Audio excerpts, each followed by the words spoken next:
Tonight, we'll follow the footsteps of a man who lives among the dunes, and the birds, a man who never truly possesses the one he loves most. A gentle wind is blowing through the sparse grove of trees at the desert's edge, weaving through the roof of a weathered coarse cloth tent. Outside, the moonlight casts pale strokes across the golden sand. Inside, a falcon is released from its tether, its wings stretch wide, its eyes burning in the darkness like two hard gems. The falconer stands still as a statue, his hand outstretched not to grasp, not to force. He says nothing, because when you have lived for so long among the sound of beating wings, you learn to let the silence speak for you. He is a man who has spent his life caring for creatures that do not belong to him. Every morning, he wakes before the first rooster crows. He brews tea, observes the wind, and selects the freshest cuts of meat to train his birds. And every evening, he sits quietly by the glowing embers, mending leather jesses and cleaning the knife-sharp talons of the wild creature he calls his companion. You will hear the story of how a person learns to love without holding on, to care for without possessing, and to give without expecting anything in return. It is a story as light as the wind and as deep as a falcon's gaze from the height of the sky. So, before you get comfortable, take a moment to like the video and subscribe, but only if you genuinely enjoy what I do here. Let me know where you are and what time it is. I love reading those sweet comments. Now, dim the lights for that soft background hum, and let's ease into tonight's journey together. The story begins on a quiet morning when dew still clung to every blade of grass, and the sun had not yet spilled over the horizon. You follow the falconer's footsteps across the arid land, a place where everything is sparse, yet there is endless space for the cry of a bird to echo. He is in no hurry. Each step presses into the soft sand, leaving a mark but claiming no ownership. In his hand is the familiar thick glove, where a falcon is perched, looking like a statue, yet more alive than anything. The falcon shakes its head slightly, its wings opening just a bit as if to test the wind. Its eyes scan the sky, then pause, as if to ask, "Where are we going today?" The falconer doesn't answer with words, but his heart already knows. It is not where are we going, but today, we let go. He ties the jesses looser than usual. No one speaks. There is no grand ceremony, only his breath mingling with the wind. And then, in a simple, and absolute moment, the bird unfurls its wings, leaves his hand, and soars. The sound of the wind rushing through its feathers is like a blessing. He watches it go, his gaze holding no regret, no pride, only the quiet certainty of a man who has just done what needed to be done. You feel it, don't you? Some things can only be truly understood when we let them go. And in that moment, love, real unconditional love, took form. You never met him as a child, but if you had been there on that windy afternoon in the desert hills long ago, you would have seen a young boy crouched by a cliff, his eyes as bright as the sun, reflecting on water. There was nothing but sand, rock, and the vast sky. But in his small world, that place was a living universe. The wind howled through every crevice, stirring unanswered questions in his mind. And high above, flocks of birds circled as if drawing an ancient language with the strokes of their wings. The first time the boy saw a falcon up close, he was 7. His father, a quiet maker of harnesses, had been summoned to a great merchant's hunting camp to repair a set of rare leather jesses The boy tagged along out of curiosity, and because there was nothing to do at home but count grains of sand, in the large, stretched leather tent, amidst the sharp scent of tanned hides and the low murmur of voices, he saw the creature, a large, majestic falcon, tied to a perch with a thick cord. It didn't cry out or struggle. It just looked at him with a gaze so sharp it felt like his heart stopped. It wasn't the look of a tamed animal. No, it was the gaze of high mountains, of distant skies, of a freedom being held back by a string that humans called control. From that day on, the boy couldn't stop thinking about those eyes, about what it meant to keep such a creature by one's side. He began to watch the birds around his home, the brown sparrows, the cawing crows, the few swallows that skimmed past the tent on days of light rain. He didn't name them. He didn't call to them. He just watched. He learned to listen to the sound of their flight, their soft landing on a branch, their small chirps upon finding a crumb of food. And gradually, that very silence became his first lesson that love begins not with an approach, but with a non-interfering presence. One day, he tried to tame an injured fledgling sparrow. He lined a nest with straw and fed it tiny crumbs. But after a few days, once the bird was strong enough, it panicked, thrashed about, and hurt itself in a corner of the small tent. The boy cried, not because he'd lost the bird, but because he realized he hadn't understood. Love, when it binds, becomes a cage. And from that day on, he never tried to keep a bird that way again. At 13, he became the apprentice of an old man the locals called the Nameless Master. The master lived alone in a hut, perched precariously on a cliffside. Birds flew freely around his home, no tethers, no perches, no sounds of training. Yet whenever he raised his hand, one of them would descend from the sky and land gently on his wrist, as if it were the most natural thing in the world. The boy asked, "How do they know to come back?" The old man replied, "They don't need to come back. They never truly left." Those words stayed with the boy for years. Some bonds need no chains. Some love needs no name. Some souls never belong to each other, but still travel together, as light as the wind. You lie there, in the gentle darkness, perhaps feeling the breath of this story seeping into the deeper layers of your mind. And maybe you too have been that boy you've wanted to hold something so close, only to realize that true closeness never comes from a rope. It was from here that the falconer's journey began, not just with the wings of a bird, but with the awareness growing inside him. They still say that if you travel to the edge of the desert, where the wind always carries red dust and the sun sets behind rugged rock mountains, you will find a man who has never named any of his birds. At first, you might think him strange, who wouldn't name their bird. But then, if you stay long enough, if you sit with him by the small fire of burning embers, if you are quiet enough to hear the soft rustle of a feather, you will understand. Because the master he once studied under the old man on the cliff never used names. He would say, "To name something is the beginning of attachment.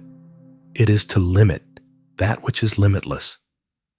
The boy lived with him for 7 rainy seasons, learning how to wait, how to breathe in rhythm with the wind, how to see a bird as he saw his own mind constantly in motion, never to be controlled. A bird doesn't need a name to know who it is, and the falconer, slowly, let go of the need to possess with words. Every morning, He would bring meat to an open patch of ground, placing it on a flat rock near the stream. No calling, no whistling, no signals. The birds came, as naturally as dew forms on the grass, as clouds drift across the sky. You see, not all connections need to be bound by symbols. Some relationships are born of nothing more than quiet trust. Once, a wealthy merchant from the north stopped at a nearby way station and heard tales of the strange man who doesn't name his birds.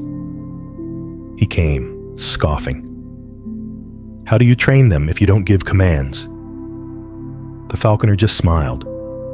I don't train, I accompany. The merchant didn't understand, but the bird did. It lifted off from a rock, circled gracefully, glided over the dunes, and landed on the falconer's arm as if that place had always been its home. When one doesn't try to control, when one doesn't seek to label what is natural, something new is born freedom within the connection. Have you ever tried to keep someone by your side with reassurances, with promises, with commitments so tight they became suffocating, only to realize they didn't leave for a lack of love, but because the love had been distorted by the fear of loss? The falconer understood this, and he accepted it. Sometimes, on a quiet afternoon, he would watch the bird tracks in the sand get swept away by the wind, a reminder that even things that seem to have left their mark do not last forever. Presence is a gift, not a possession. And he lived with that truth every day, without suffering, without trying to make love eternal, but simply learning to make it real, moment by moment. You're starting to see more clearly, aren't you? That the lesson isn't in a thick book, but in every light breath.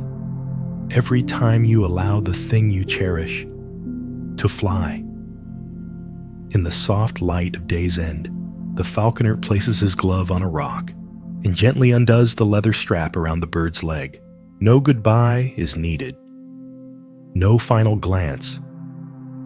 And then, the wings open again, like a silent prayer, taking flight into a boundless sky. That morning, as you walk with him down to the southern valley, the air still carries a hint of the night's lingering dew. The gentle breeze and the smell of damp wild grass make the space feel as if it's dissolving into breath. You don't speak, and neither does he. Between you is only the sound of slow footsteps and the faint jingle of leather hooks on his belt, where he keeps the soft, seasoned meat used to entice the birds.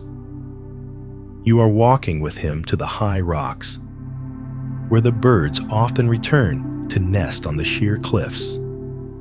He has brought nothing but his bare hands and a small water skin. Today's purpose is not to hunt, not to train, not to practice flying.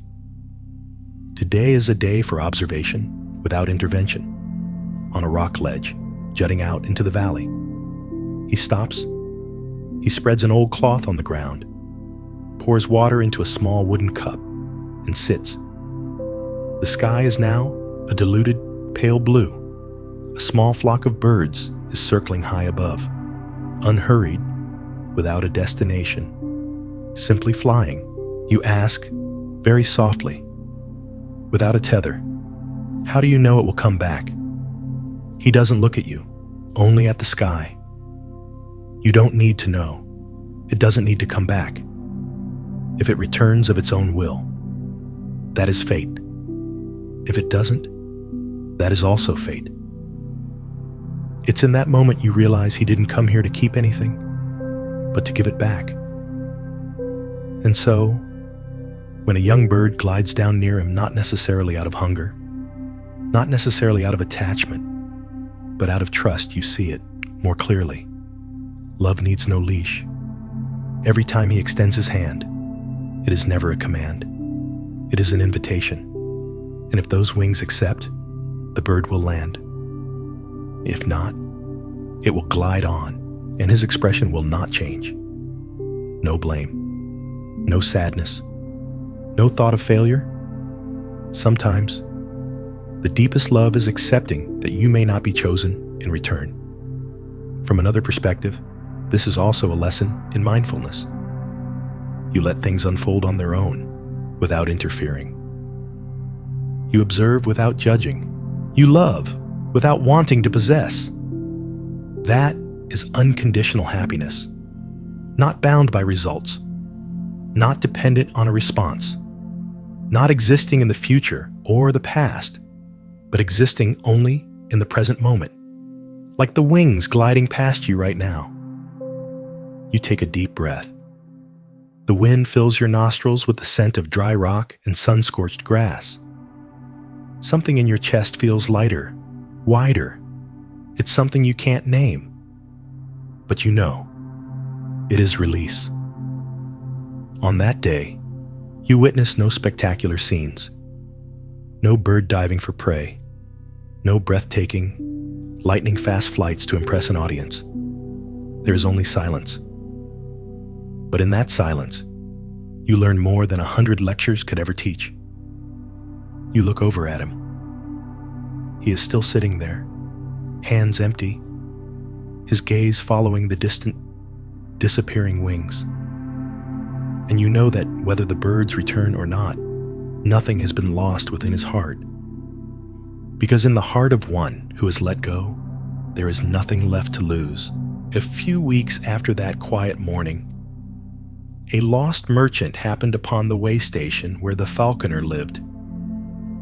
He carried precious goods from the West, fine fabrics, rock salt, and black tea. But what he needed more was information, the path through the mountains, the locations of underground springs, and where he might hire guards for his caravan.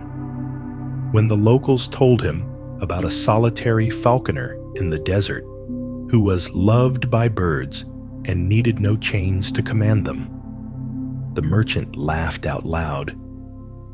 Who could make a wild animal loyal without commands, rewards, or threats? If there's no rope, no whip, what guarantee is there that it won't just fly away? With the mindset of a man who lived in the world of trade where everything had a price, a contract, a binding agreement, the merchant could not comprehend the idea of loving without demanding.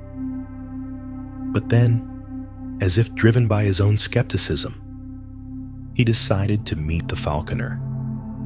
That evening, the sun was setting later than usual. The light spread thin, golden ribbons across the sand, making everything seem as if it were lightly gilded with fire. The falconer was sitting and carving a piece of wood into a simple perch for a water bowl. His bird was circling high above, uncalled, unsupervised. The merchant approached, raising an eyebrow. "Is that bird yours?" the falconer replied, his eyes never leaving the knife. "It belongs to no one. But you raise it, feed it. I only care for it when it is near. I don't keep it. I don't call it. I don't demand anything." Then why does it come back? Because it wants to. Not for a reward, not out of fear. The man shook his head. "I don't believe it. No one does anything without wanting something in return. It's human nature. Even love requires a response." The falconer looked up then, not with anger or a desire to argue. He just said, "There is a kind of love that asks for nothing to exist. It is like the wind. You cannot grasp it, but you know it is there." And then, as they both sat there, the bird suddenly descended. No signal, no lure of bait. It simply returned. It landed on the falconer's glove, stood still, and its eyes half closed, as if resting after a long flight. The merchant was speechless. You witnessed that moment too. and you feel something strange. It's not the obedience that moves you, but the freedom in its return. Nothing was binding it, yet it chose to stay. By the fire that night, the merchant said as he poured tea, "I used to think control was the only way to keep something. Now, I'm not so sure." The falconer just smiled, blew gently on his cup to cool the tea, and said, "Control is a barrier. Love is an open space."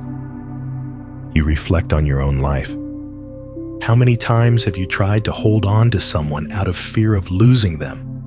How many times have you bound something to a name, an expectation, an anxiety, only to feel it slip through your fingers like sand? The answer, perhaps, doesn't lie in any piece of advice. It lies in the eyes of a bird, in a hand that does not clench, and in a heart that has made peace with emptiness. That night, you dream of nothing. You just sleep deeply, as if you too have just untied an invisible rope that had bound you for far too long. The season of hot winds arrived earlier than usual. Small whirlwinds frequently swept through the way station, carrying fine dust and the rustling of dry leaves across the cracked earth. The air seemed to congeal into thick, heavy blocks. Every breath carried the taste of the sun. You are still there, with the falconer, day after day. And on one morning, when everything seems too still, something unexpected happens. The falcon refuses to fly. He offers his arm as usual, an open invitation for the creature's free response.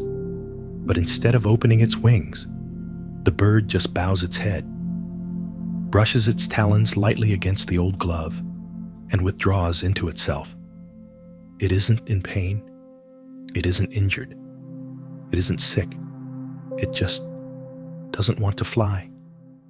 The falconer doesn't push. He shows no sign of confusion. He just gives a slight nod, as if accepting this choice like a day when the wind blows in the wrong direction.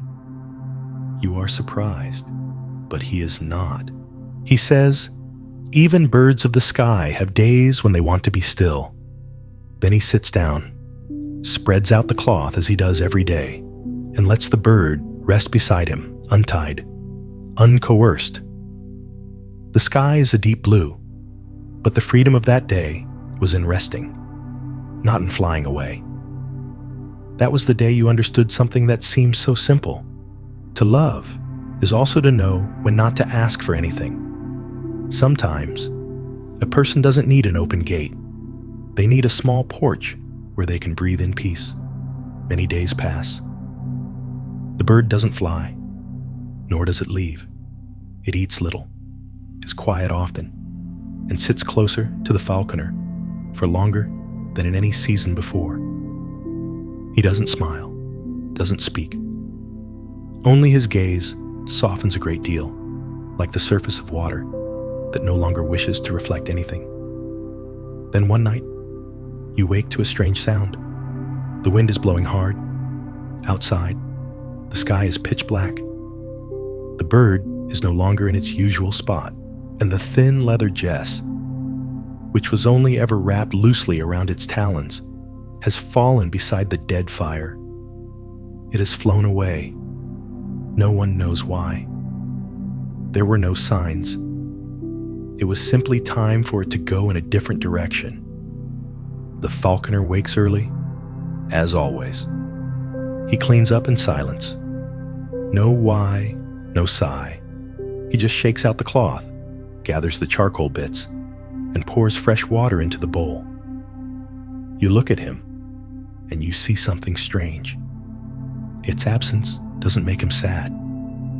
Not because he didn't love it, but because he never loved it in order to keep it. He says quietly, as if to himself, "Love needs no witness. It fills itself up and then subsides on its own." And then he begins to repair a leather hook, not as a replacement for the old bird, but because, sooner or later, another creature will fly to him. And he wants his hands to always be ready, not to hold on, but to welcome. In a world where everyone clings to each other with expectations, with the need to be seen, to be answered, the falconer chooses to hold nothing at all. So when someone arrives, he is not overjoyed. When someone leaves, he is not devastated. And when he is alone, he is still whole. Perhaps you too are beginning to feel that wholeness. It is not something that makes a sound. It is not something spoken into words. It is the feeling that is quietly blooming inside you right now. A kind of peace without a reason. Do you remember the high cliff where the birds used to nest each season? A few new nests would appear there. A few white streaks left on the rock like memories. The falconer would often sit in the mountain's shadow whenever his mind needed a silence deeper than the wind. It was there, on a day when a light mist lingered on the ground, that he met a monk. It wasn't a coincidence, nor was it planned. Like everything in life, it happened when the conditions came together. The old monk had lived for 10 years in a distant monastery, then chose to leave that tranquility to walk the desert, carrying only a single coarse cloth bag and a string of wooden beads. When he met the falconer, he didn't greet him or ask any questions. He just sat down beside him, as if they had known each other in a past life. They looked up at the cliff top together, where a pair of eagles were teaching their young how to fly. Not a word, not an opinion. Only when the sun had tilted far to the west did the falconer speak, his voice very soft. The bird I cared for all this time has flown away. It hasn't come back. The monk just smiled. When the fish in the pond grows large enough, it swims to the sea. But is the sea its only home? The falconer was silent. Then he told the monk everything about the quiet mornings, about how he never named them, never held them, never loved with possession. And finally, he asked, "Is it true that I have practiced real love? That love is not yet complete, my son?" "Why?" The old monk looked directly into his eyes and spoke as gently as a cloud. "Because you still need an answer?" Those words were like an arrow, piercing the falconer's shell of tranquility.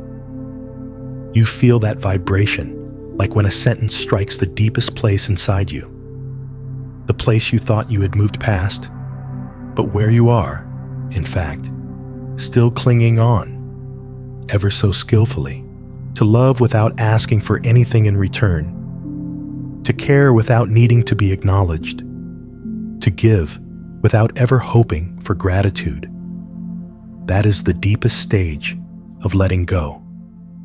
The monk told him about a young novice who once raised a swan. He loved it unconditionally, cared for it with all his heart.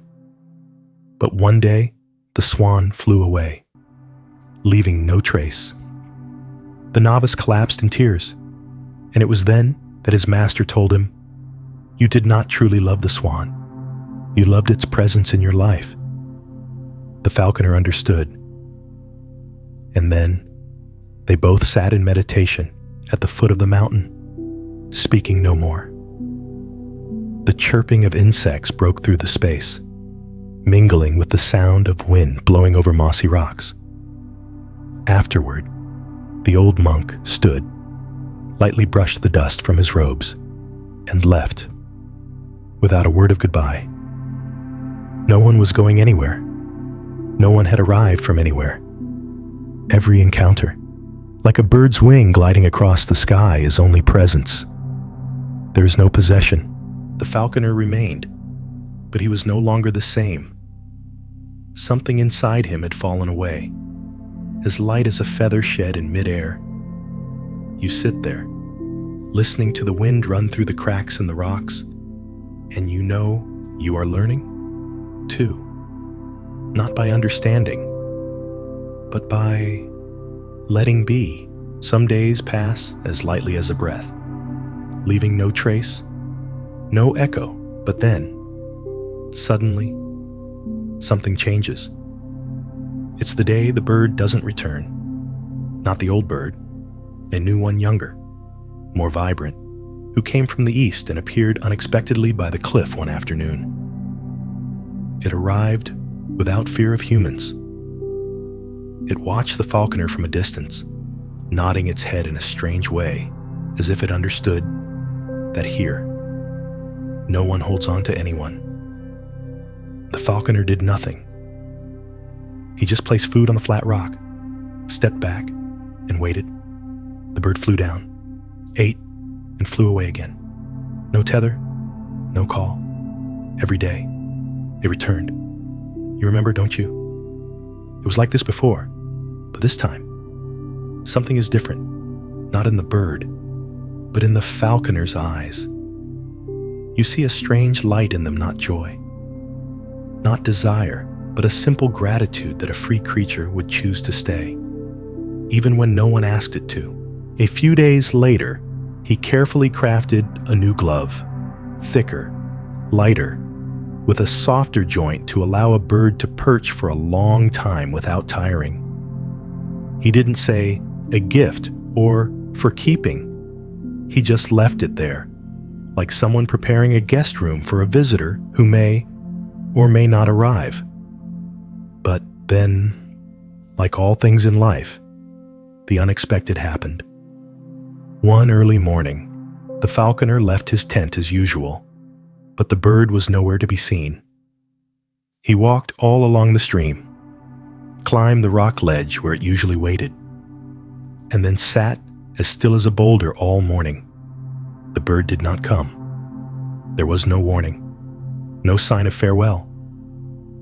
That evening, you sit with him under a moon as thin as a thread. He doesn't say a word. But for the first time since you began this journey with him, you hear him sigh, not loud, not weak, just human. He had loved. It's in that moment that you understand the falconer was no longer avoiding it. He had allowed himself to become attached, not with a rope, not with a name, but with quiet trust, with unconditional care, with a gaze that followed every takeoff. And now that the bird has not returned, he feels it. No blame, no anger, just feeling. He says, "It wasn't because I held it that it stayed. And it wasn't because I let go that it left. It just flies, because the wind calls." You ask, "Do you have regrets?" He thinks for a moment, then shakes his head. "I regret that my heart still holds on to illusions." And you see him sitting in silence, but not coldness. There is something in that silence that makes you want to learn to live that way. Because sometimes you will love someone or something, not to keep it, not in exchange for anything, but just to give, and then let the wind carry it away. It is in that unresisted loss that you understand. Acceptance is not giving up. Acceptance is the deepest form of love. And that night, you sleep not from exhaustion, but because your heart is no longer entangled. You have seen a man who has nothing, and yet has everything. After that long night, something extraordinary happens. It rains. Not a torrential downpour like in the mountains, nor a misty drizzle like in temperate lands. This is rain in the desert. The kind of rain that makes everyone step out of their tents just to lift their faces and watch each drop fall like a miracle. You and the falconer do the same. He says nothing, just stands at the entrance to his tent, his shoulders relaxed, his arms hanging loose, letting the first drops of the wet season soak his glove, his hair, and his eyes. And then, Under the thin curtain of rain, you see him smile. No bird returned that day, not a single wing painted against the gray sky. But in that moment, when heaven and earth shifted, the falconer felt a different kind of return, a presence without form, seeping through every raindrop. That afternoon, he takes you to a place you have never been, a hermitage hidden among silent layers of rock. The path leading there is winding, with weeds growing between cracked stones, and the steps are covered in a faint green moss. The old wooden gate looks as if it has stood there for generations unlocked, with no nameplate. Only 3 characters carved by hand hold nothing back. Inside, you see gentle faces, monks working in silence, one carrying water, one cooking porridge, one raking dry leaves. No one looks at you for long, but each possesses a kind of stillness that makes you slow your own breath. The falconer enters like a man who once lived here. An old monk sitting under the eaves motions for him to approach. No greeting is needed, no introduction, just a look and a bowl of hot tea. After drinking, the falconer sets the bowl down and asks, "Master, do you remember that bird, the one that once landed on my shoulder, then flew away forever?" The monk nods, as gently as if he were nodding to the wind itself. The falconer continues, "I thought I had let it go, but when this new one came and then left, I found myself still hoping, still waiting." The old monk smiles, using his finger to wipe a stray drop of tea from the rim of the bowl. "It's all right. Letting go is not a one-time event. Letting go is learning to release, layer by layer, time after time."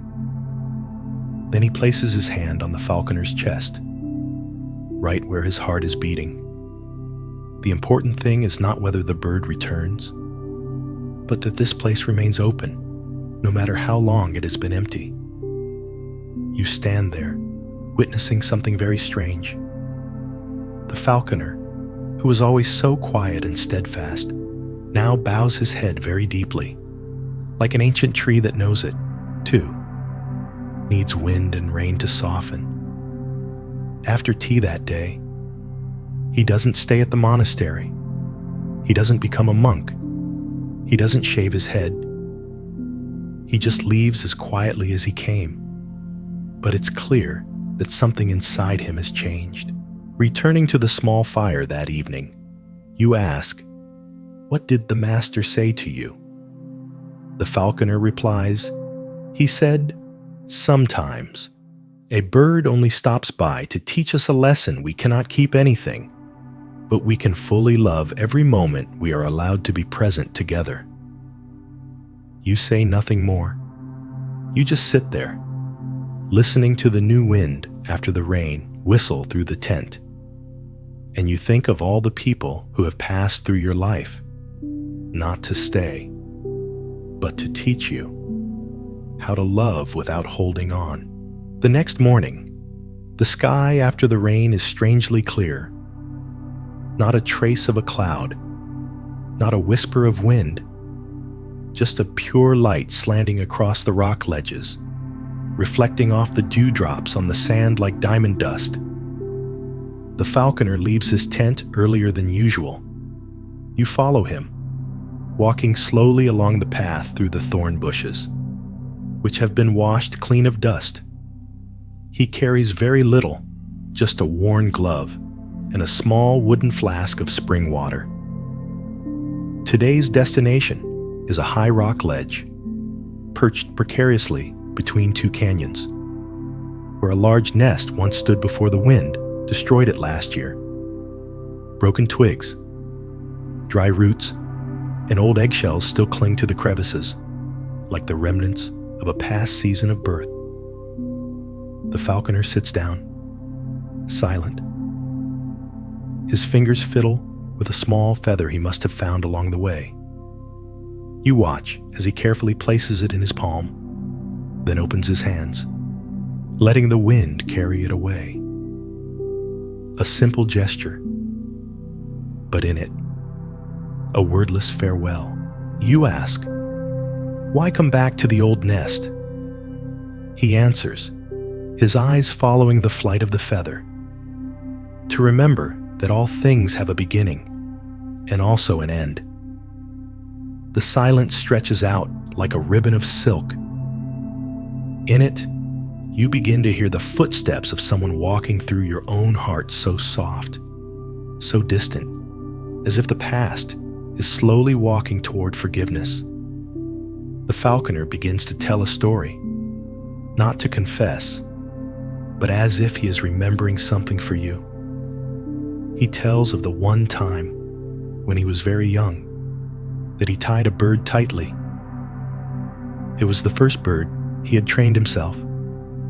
He loved it passionately, and because of that, he was afraid it would leave, afraid it wouldn't come back, afraid of loss. So, he tightened the jesses a little more each day. He shortened the tether, increased the rewards, reduced its flight distance, until one day, when he released it, it didn't fly far. But when he raised his hand to call it back, it just stood still on a high branch, looked at him, and then flew away, without turning back, without hesitation. And from that day on, it never returned. He had sat for hours, for nights, amidst the wind and the wailing, blaming himself, not for losing the bird, but for trying to hold on to something that was meant to be free. From then on, he vowed he would never bind anyone or anything, even with love. You feel it clearly. The story has no tragedy, only understanding. And understanding, in the practice of meditation, is a form of liberation. You look around and realize today's scene is not just a cliff, not just an old nest. It is the place where a man has set down his fear of loss, like a pilgrim leaving his last bag of rice to walk barefoot into a monastery. The falconer says quietly, almost to himself, "Not every bird comes back, but that doesn't mean it is forgotten." You nod slightly, because maybe the one who leaves also carries something with them that cannot be put into words. Then you both sit there, unhurried, until the sun is high, and the long morning shadows begin to dissolve like things no longer worth holding on to.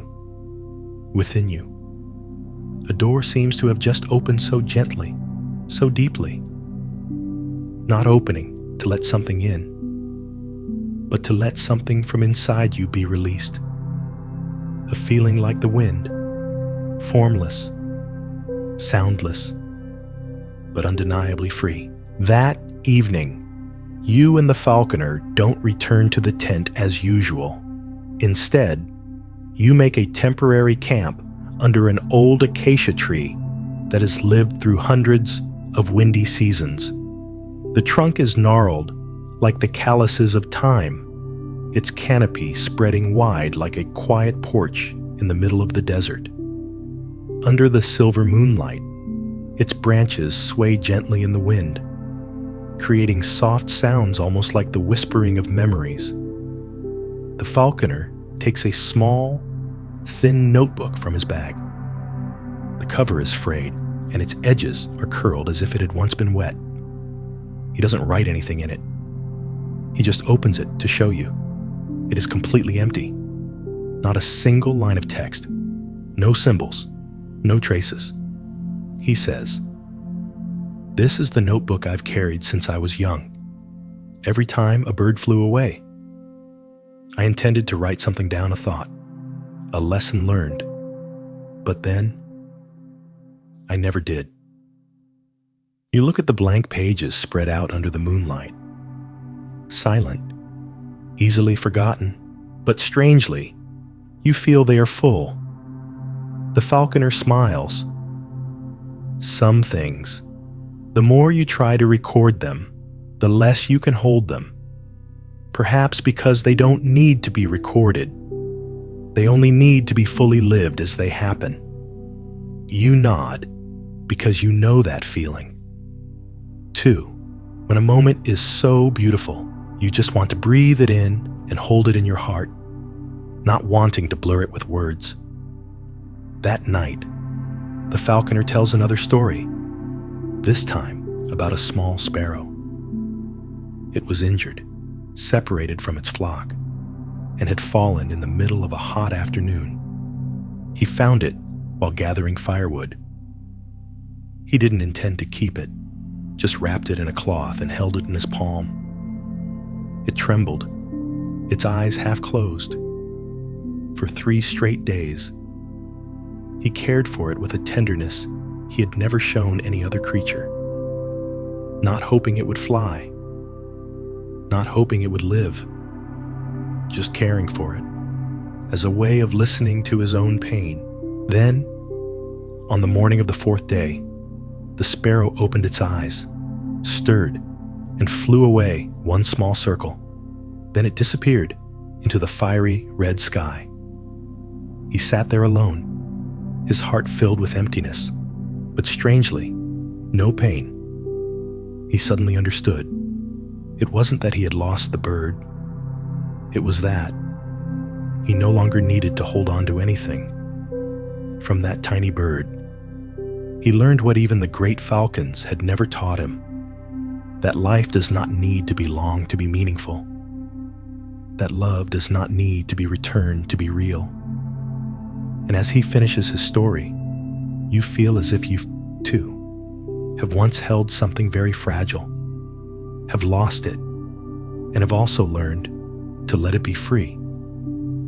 The falconer closes the empty notebook, places it on a flat rock, and stands up. The night wind blows stronger. The smell of damp earth mixes with the scent of acacia leaves, creating a very ancient, very primal feeling, like the first time you understood that you don't need to fill every empty space, because some empty spaces are precisely where the wind passes through, are precisely where a bird, if it should return, can land without fear of being kept. And you see, in the falconer's eyes as he turns to you for the first time, a defenseless softness, as if he has stopped being an observer of flight and has become a part of the sky itself. The next day opens with a sky as still as a mirror. No sound of birds, no wind, only a thick silence. A kind of silence that isn't frightening, but supportive, like a hand gently holding you from behind, not rushing, not letting go. The falconer begins to clean up the camp under the acacia tree. You help him fold the ground cloth, shake the dust from the leather hooks. Everything is done slowly, each movement like a nameless meditation. When you ask where you are going today, he just nods slightly toward the foothills. There's a place I want to visit. A small creature there once taught me a great lesson. You follow. The small path is covered in damp moss, with grass growing along the rock crevices. No human footprints, no signs, but he walks with a certainty as if he has walked it 100 times. And then you arrive a solitary tree, and next to it, a low mound of carefully stacked stones. The falconer sits down, lightly brushing the thin layer of sand from the top. He doesn't speak right away, just reaches out and gently touches a dry blade of grass growing beside it. Then he tells the story. One day, I found another sparrow old, tired, and unable to fly anymore. It wasn't injured. It had simply reached the end. I knew it. Not because it whimpered or cried in pain, but because it looked at me for a long, deep time, as if to say, It's time. He didn't force it to eat. He didn't make it drink. He just sat beside it, silently, day and night. The next morning, it was gone. You'd think he would be sad, but he wasn't. I wasn't sad. I had no regrets. I just felt grateful for having had the chance to accompany a creature to its very end, and to learn that love is not only in providing support, but also in being a silent presence when there is nothing left to do. You are still, because you realize, have you too ever sat beside someone at their end and not known that you were practicing a very deep form of compassion when we cannot help, cannot save, cannot hold on, we can still stay. The falconer sticks a small feather into the pile of stones as a thank you. Then he stands up, without bowing, without ceremony. He says, "A bird teaches us to fly, but a dead bird teaches us to accept." On the way back, you don't say much. Each of your footsteps seems to touch a new layer of meaning. You are not just walking in the desert. You are walking through the seasons of your own losses, the wordless goodbyes, the unacknowledged sorrows, the things never properly mourned. And in the long silence, the falconer says, "Sometimes we think love is about keeping someone alive, but in truth, love is also knowing when to let them go." The words are like cool water washing over your chest, cleansing what still lingers, the things you once wanted to cling to, tried to explain, hoped to change. Because, as the falconer has understood, as the bird has taught, as you are now learning, nothing truly belongs to us, but everything can be loved completely for the time it is present. As the sun sets, you and he sit together on a hilltop where you can see the last streaks of daylight. No one talks about birds anymore, but in your heart, one thing has become clear. Love is not about what you can keep. It is about letting something be true to its own nature. After the afternoon by the solitary tree, you notice the falconer is quieter than usual, not sad, not tired, but a kind of deep settling, like the surface of a lake that remains undisturbed even in the wind. Because the water is vast enough to no longer resist, you don't ask, but you know. Something is growing within him. The next morning, he sharpens his old knife, mends the strap of his water skin, and neatly folds his glove and cloth liner. Everything is done more meticulously than on other days, as if today is a milestone. You ask, "Where are we going again?" He answers simply, "I'm going to repay a debt." And so you set off, crossing the dry, gravelly stretches, circling the familiar edge of the ravine, and then entering a valley you had never set foot in before. There is nothing special about the place, just a low patch of land covered in scorched grass and a few sparse thorn bushes, but you feel a solemnity in his every step, like someone returning to an old place, not with his feet, but with his heart. When he reaches the middle of the valley, he stops. There, amidst the weeds, is a large rock shaped like a bird's wing, tilted as if about to take flight. He kneels, takes a small, sharp bird's talon from his bag, wrapped in a faded red thread. He places it on the rock. No prayer, no ceremony, just a returning. You ask, very softly, "Whose was it?" He replies, his eyes still on the rock. "It belonged to the first bird I ever held onto for too long, the one that didn't come back." You realize this is not just an object. This is karma, not something he is being punished for, but something he is choosing to face. He explains that for years. He carried this talon as a reminder, not to blame himself, but so he would not forget that once in his life, he had loved in the wrong way. I thought I had learned that lesson, but no. As long as I kept this talent, I hadn't truly let go. And today, he is giving it back, not to erase the memory, but to honor it. You feel the wind blow stronger than before, not from the front, but from behind, as if nature itself is sighing in relief, as if the very earth understands that something has been resolved. The falconer stands up, doesn't turn his back on the rock, but takes 3 steps backward, bows his head slightly, and then turns to leave. You both return the way you came. No one speaks. But there is a very different feeling in the air, lighter, brighter, as if you are walking with a man who has just released not an object, but an invisible weight he has carried for his entire journey. That evening, he builds a fire as usual, but instead of working as he does every night, he sits closer to you. He says, "Some debts? No one asks you to pay, but you still must. Not for anyone else, but for yourself." You watch the fire. It isn't dancing wildly like usual. It just burns steadily, peacefully, like a person's heart when it has found tranquility. And you suddenly realize letting go is not forgetting. Letting go is remembering, but without the suffering. The falconer turns to you, his eyes no longer gazing at the sky, but looking straight at reality. When the bird didn't come back, I used to think I had been abandoned. But now I understand no one abandons anyone.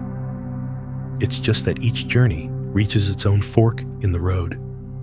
You smile. Nothing more needs to be said, because in your heart, something has just been set down, too silently, steadfastly. And so, you sleep without dreams, without illusions. Only a steady breath and a space wide enough for a bird to return if it wants to.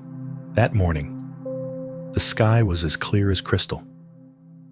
The early sunlight spread across the land, so gentle that every grain of sand seemed to glow. Not a single bird call, not a sign of wind. And you knew this day was unlike any before it. The falconer left the tent early, carrying a worn old cloth bag, and didn't say where he was going, but you followed anyway. Because sometimes, silence is enough to understand this is a day of farewell. You walked over familiar slopes, retracing the path to the high rock ledge that was once a meeting point between the falconer and the birds. But this time, he carried no glove, no food, no leather jesses. He only brought the last bird. Yes, you heard that right. A few days ago, as you were building the fire, a strange falcon had flown down, landing quietly right beside the embers. It had no fear of people. It didn't test the waters. It just sat there, its eyes seeming to gaze into the depths of the falconer's soul. And from that day on, it never left. The falconer didn't tie it. He didn't train it. But every morning, when he stepped out of his tent, it was there. Every evening, as he sat folding his familiar cloth, it would descend from the high sky and land beside him. A nameless companionship, without reason, without promise. And today, he decided to lead it to the highest rock, the very place where, long ago, the bird he had loved most had flown away, never to return. You stood a few steps away, not daring to disturb the moment. The falconer opened the cloth bag, held out his hand. The bird stepped onto his arm without a hint of hesitation. Their eyes met. No one spoke. There was no wind, but a silent conversation was taking place. Then he raised his hand. No signal, no push, just an open gesture, like a door swinging open from within his heart. The bird spread its wings. It didn't fly right away. It stood still for another moment, as if listening to the heartbeat of the man before it, and only then did it slowly launch itself into the air. Its wings beat softly, drawing one circle in the sky, then a second, and this time, for the first time, you saw it didn't leave. It didn't disappear over the horizon. It didn't vanish behind the mountains. It came back and landed, not because it was called, not because it was held, but because it wanted to stay. The falconer smiled, a very light smile, like mist, like light. He whispered, to no one in particular, "Freedom doesn't mean you have to go far away. Freedom is being able to stay, without being bound." You suddenly understood, more deeply than ever before. We always think we have to leave to be free. But in truth, when love is big enough, wide enough, quiet enough, a person can stay, right there in the heart of that freedom. On the way back, the falconer spoke lightly, as if he were singing. He told a story of a Tang dynasty monk who, every morning when he drew water from the well, would whisper a phrase, "Thank you, spring, for not holding me back, yet still letting me draw." The falcon, love, a companion, they are all that spring water. You cannot keep anyone, but you can become someone that another wants to stay beside, even when there is no reason to bind them. That evening, the falconer didn't build a fire. He just sat on the sand, hands empty, heart open, his eyes bright. And you realized this was no longer the man who once tried to hold on to a bird's wings. This was a man who understood that leaving or staying didn't matter. All that mattered was that his heart was open. On the last night, the sky was full of stars. Not the kind of sky you usually see on an ordinary night, but a vast, infinite dome where the constellations blazed as if someone had just polished them clean. The wind was cool, not a human sound, only the breathing of the earth and the stillness of a soul that has just set down its final burden. The falconer didn't lie down to sleep. He sat, his back against the tent pole, his head tilted up at the stars, his eyes untired. You lay nearby, needing no blanket, no pillow, because the very presence of this night was the gentlest of shelters. He began to speak, not telling a story anymore, but sharing. When I was young, I thought that to love someone meant you had to make them stay. You had to make them see you were worthy. But then, everyone left, no matter what I did. At the time, I was angry. Angry at them. Angry at myself. Angry at the wind. But then, one day, I realized it is precisely because they are free to leave that if they choose to stay, it is the most beautiful thing. You didn't need to answer. You just had to listen, like a lake listens to a falling raindrop. He continued, "There is a kind of love that, if you have it, you no longer need anything else. You don't need them by your side. You don't need their thanks. You only need to know that you have loved without trying to keep, have cared for without expecting a reply, have walked alongside without encroaching on the path they chose." You looked at him. In the light of the dying embers, the falconer's face was no longer young, no longer as sharp as before, but there was something in it, radiant from within, like a night sky you could get lost in without fear of losing your way. He closed his eyes. Then he spoke one more sentence, very softly. "If a bird flies away, I don't know if it will come back.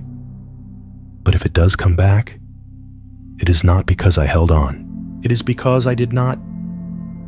You repeat that sentence in your head, like a mantra to hold nothing at all, and yet to have everything. And then you drift into sleep, not from exhaustion, but because your mind has finally let go. When you wake, the day has broken. The falconer is still sitting there, but the sky behind him has changed color. The bird is circling high above, not far, not near, as if it is drawing a wordless sutra in the air. He turns to you and smiles. Now, let's go. You don't ask where? Because you know every destination is just a stop for what is already unfolding now. As you lie in the quiet darkness of your own room, amidst the soft whisper of wind outside your window, or just the gentle rhythm of your own breath, imagine you are sitting with the falconer by that final fire. No more birds, no more mountains, no more stories to tell. There is only presence.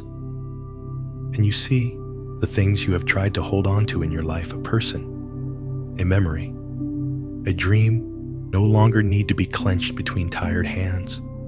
You can open your hands, not to give up, but to give everything a chance, to freely return.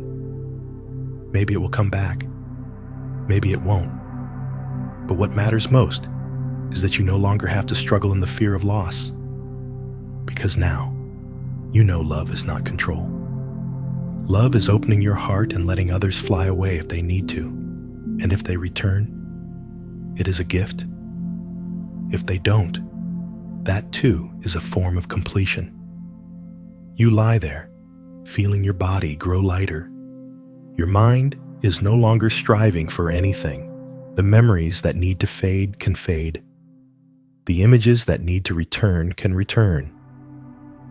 And in that quiet space, you feel yourself slowly becoming the falconer sitting silently in the world, holding on to no one, needing no one to stay, but always ready to love again.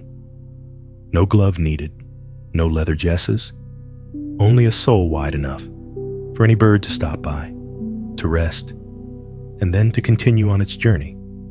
And you know, deep in your heart, sometimes to love is to let go, and then to sit there, quietly, and smile. Sleep deeply now, like a bird at the end of the day, tucked into its soft nest, with nothing left to worry about, nothing left to hold, only the gentle wind, the open sky, and a heart at peace.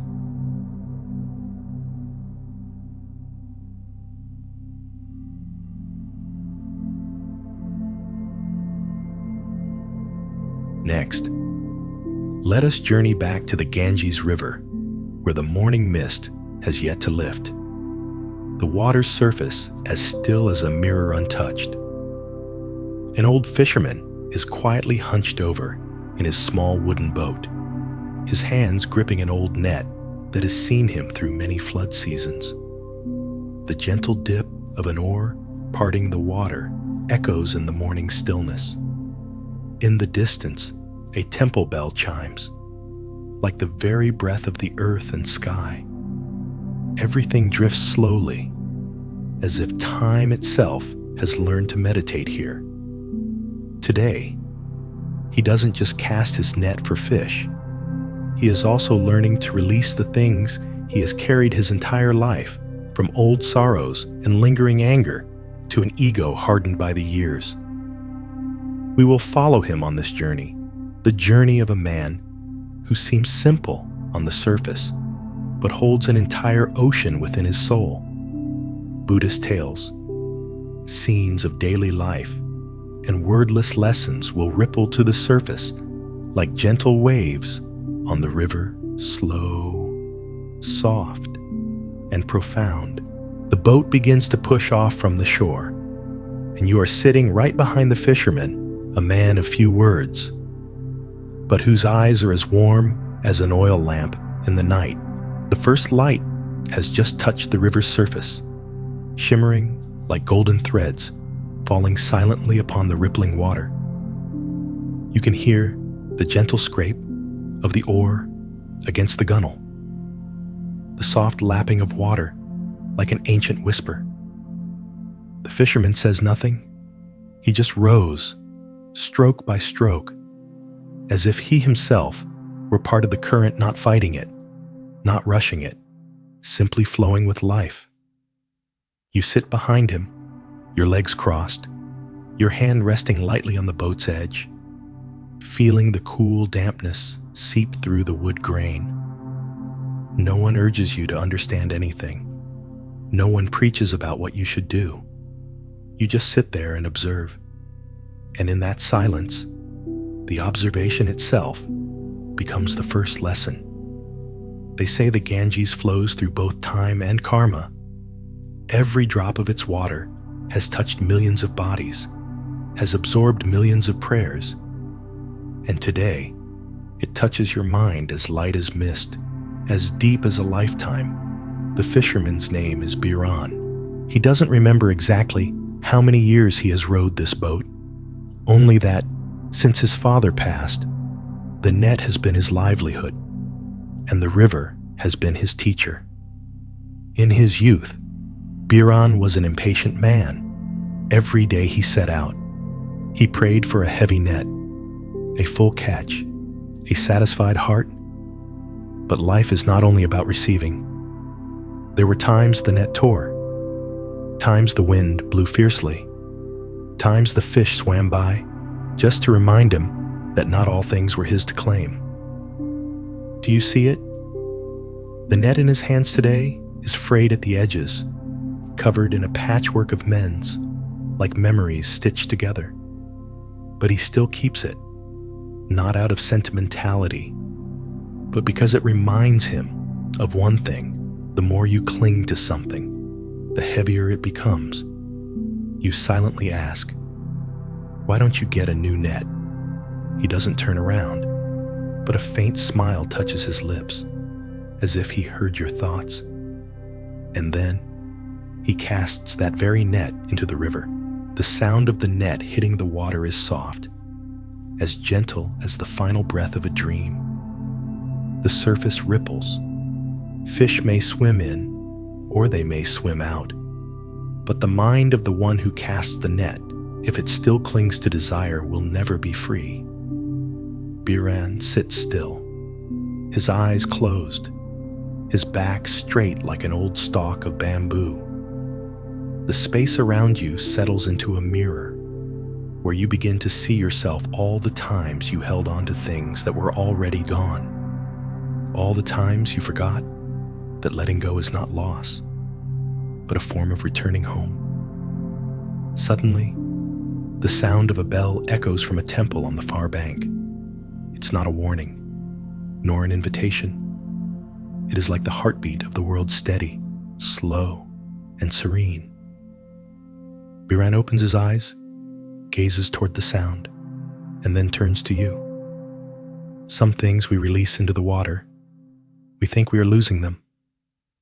But in truth, it's the only way to become lighter, to move on. You aren't sure if he's talking about the fish or about life. But strangely, you don't need to understand. You just need to be here, now, with him, with the boat, with the river, and that is enough. The net is pulled up again.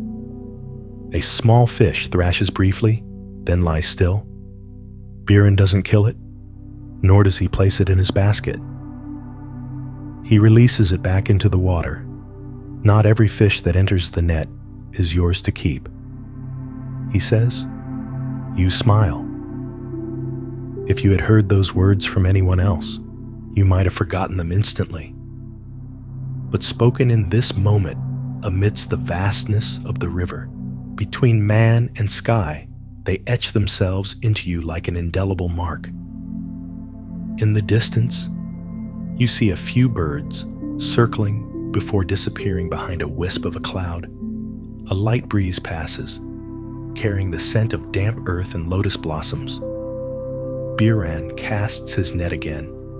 No hurry, no hope, no regret. And you realize perhaps he has only done one thing his entire life, but he has done it until his mind no longer wavers. You look down at the river. You see yourself, not your reflection, but your worries, your memories, the times you tried to hold on and couldn't. And for the first time, you don't see it as weakness. You see it as human.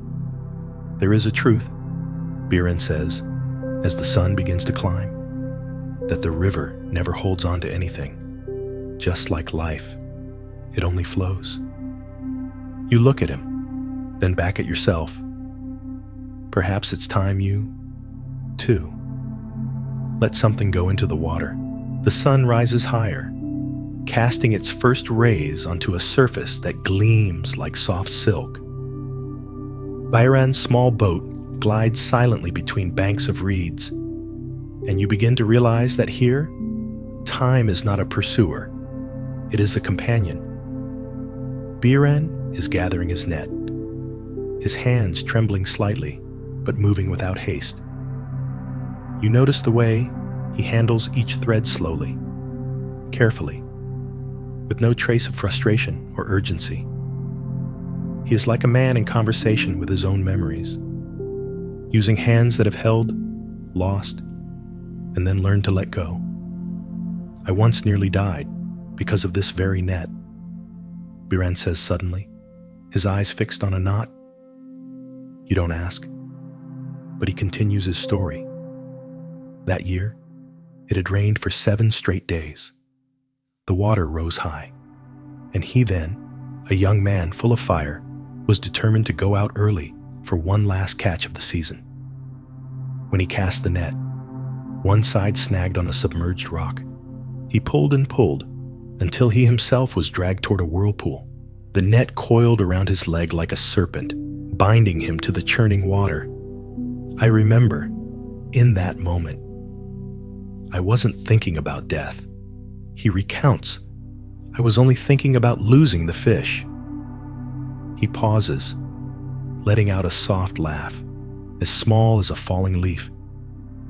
It was only when I couldn't breathe that I realized if I lived, I could cast other nets. But if I died, what could I possibly keep? And so, instinctively, he let go. Let go of his leg. Let go of the fish. Let go of the net that had been with him for 3 long years.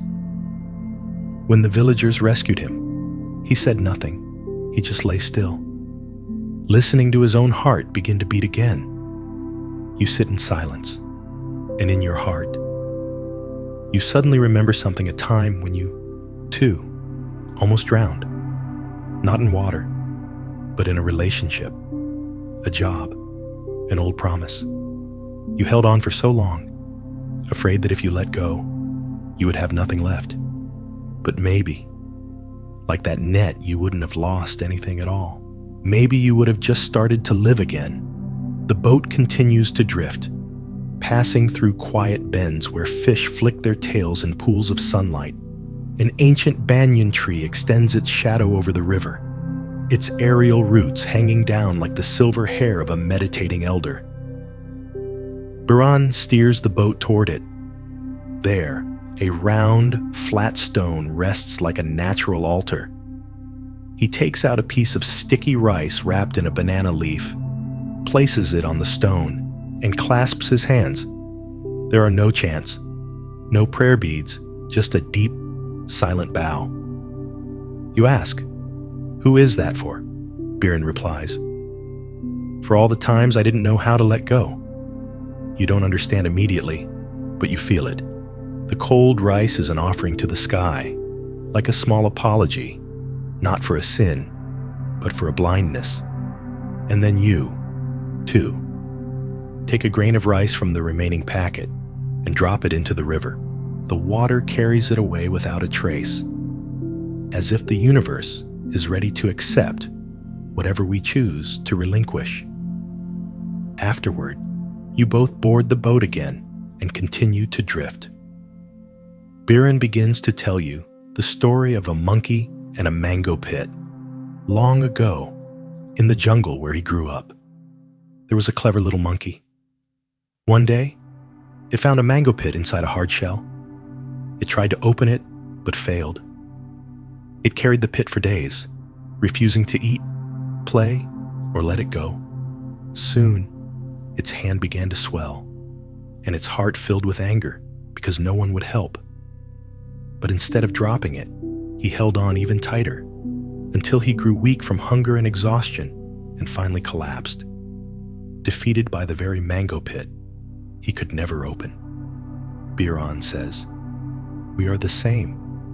Sometimes, the things we hold on to are not what sustain us, but what slowly wear us down. You don't answer, but you feel that somewhere inside you, you are also clutching something like that mango pit.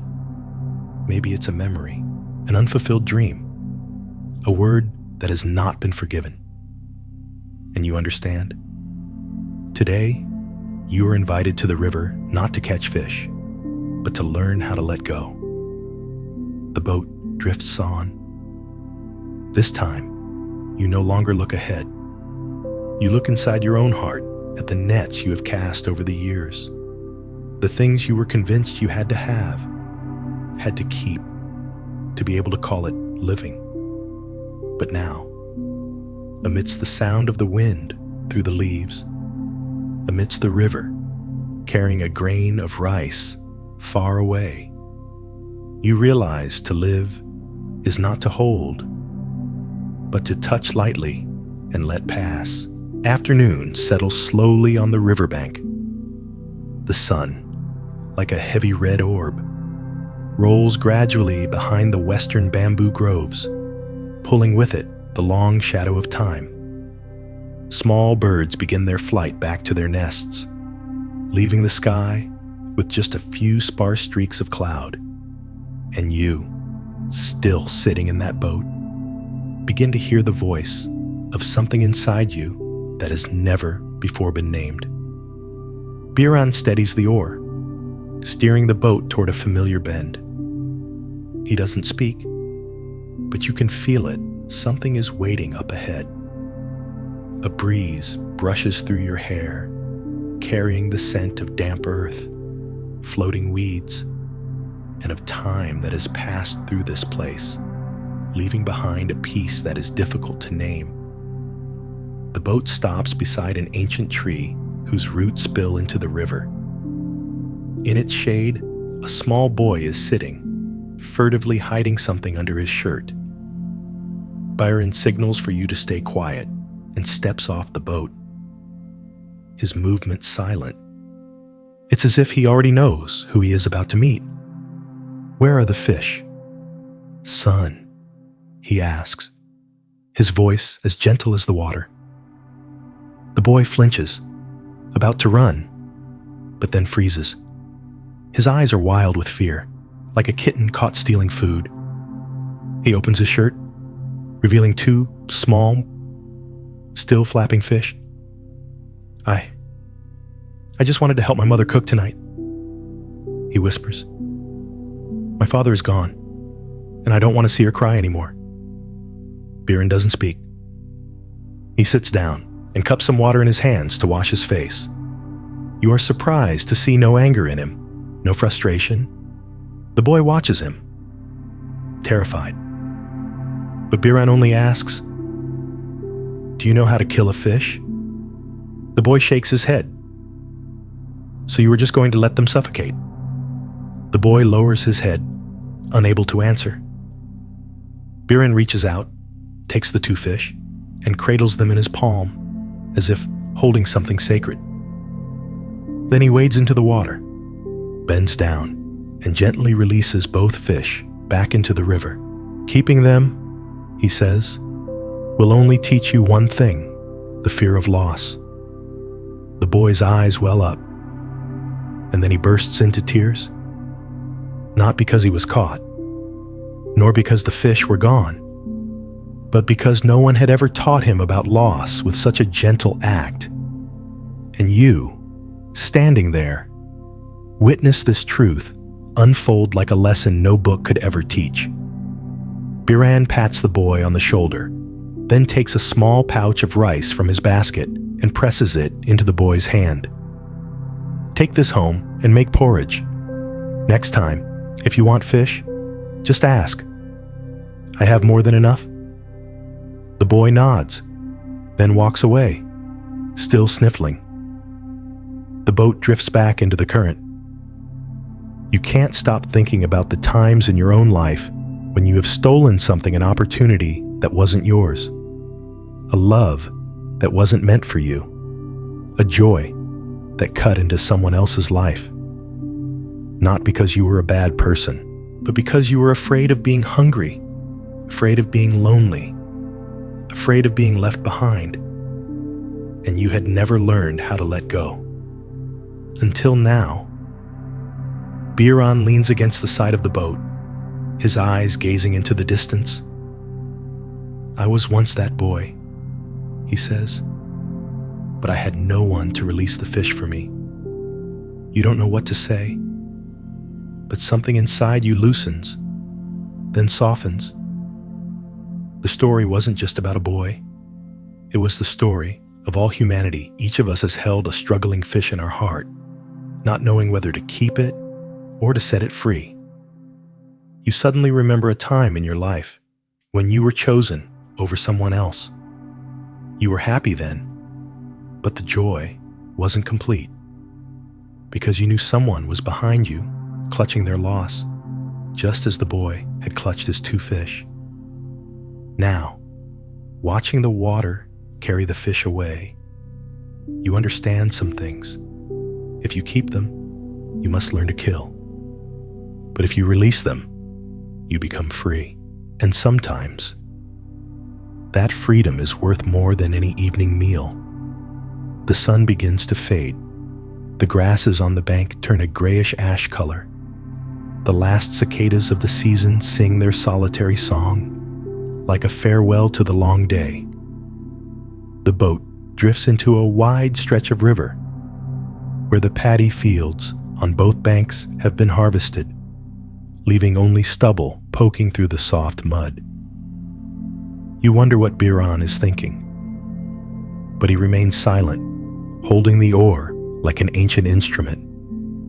In the dimming light, he looks like a wordless troubadour, carrying ancient melodies from a time before anyone knew that letting go was a form of courage. You close your eyes. The wind whispers past your ears like a voice from a past life.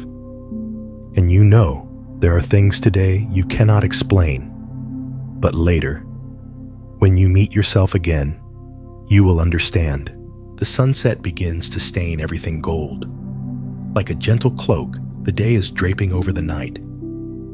The river's surface shifts from silver blue to burnt orange, then slowly deepens to a bruised purple. Your boat, with you and Biran, continues to drift, without rush or direction, as if it, too, doesn't need to know its destination. You begin to breathe more slowly, hearing things that are inaudible during the day, the soft slap of small waves against the hull, the hum of insects from beneath the docks, and the sound of your own heart faint, but very real. On the shore, villagers are starting their cook fires. Thin wisps of smoke rise and dissolve into the air like unspoken thoughts. A group of people are arguing at the riverside market. The debate grows louder, piercing the quiet air like a needle. Biran sighs, his gaze drifting toward them, not with judgment, just with observation, like a mirror reflecting without collecting dust. You ask, "Did you ever argue like that?" He replies simply, "I did." "And then what?" "And then I got tired." He smiles faintly, then tells you about a day long ago when he sold fish at that market. A regular customer haggled too aggressively. They argued, their voices so loud the entire market turned to watch. His blood boiled with pride. with ego, with the feeling of being disrespected. He clenched his fists, his eyes red as fire. When the customer stormed off, he thought he had won. But for the rest of the day, no one approached his stall.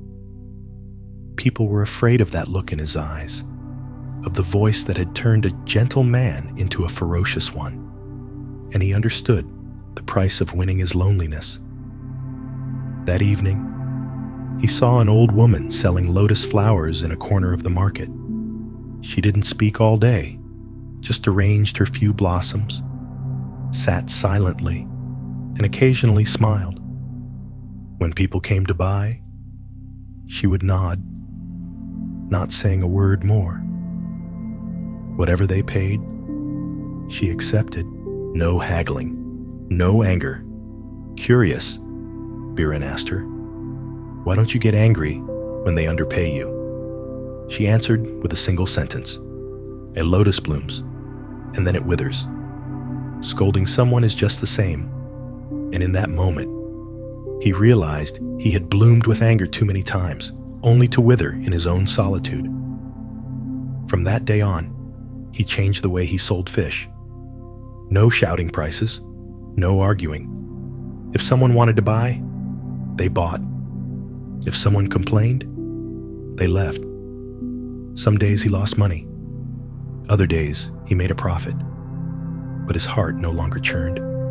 And slowly, people came back, not just for the fish, but for him.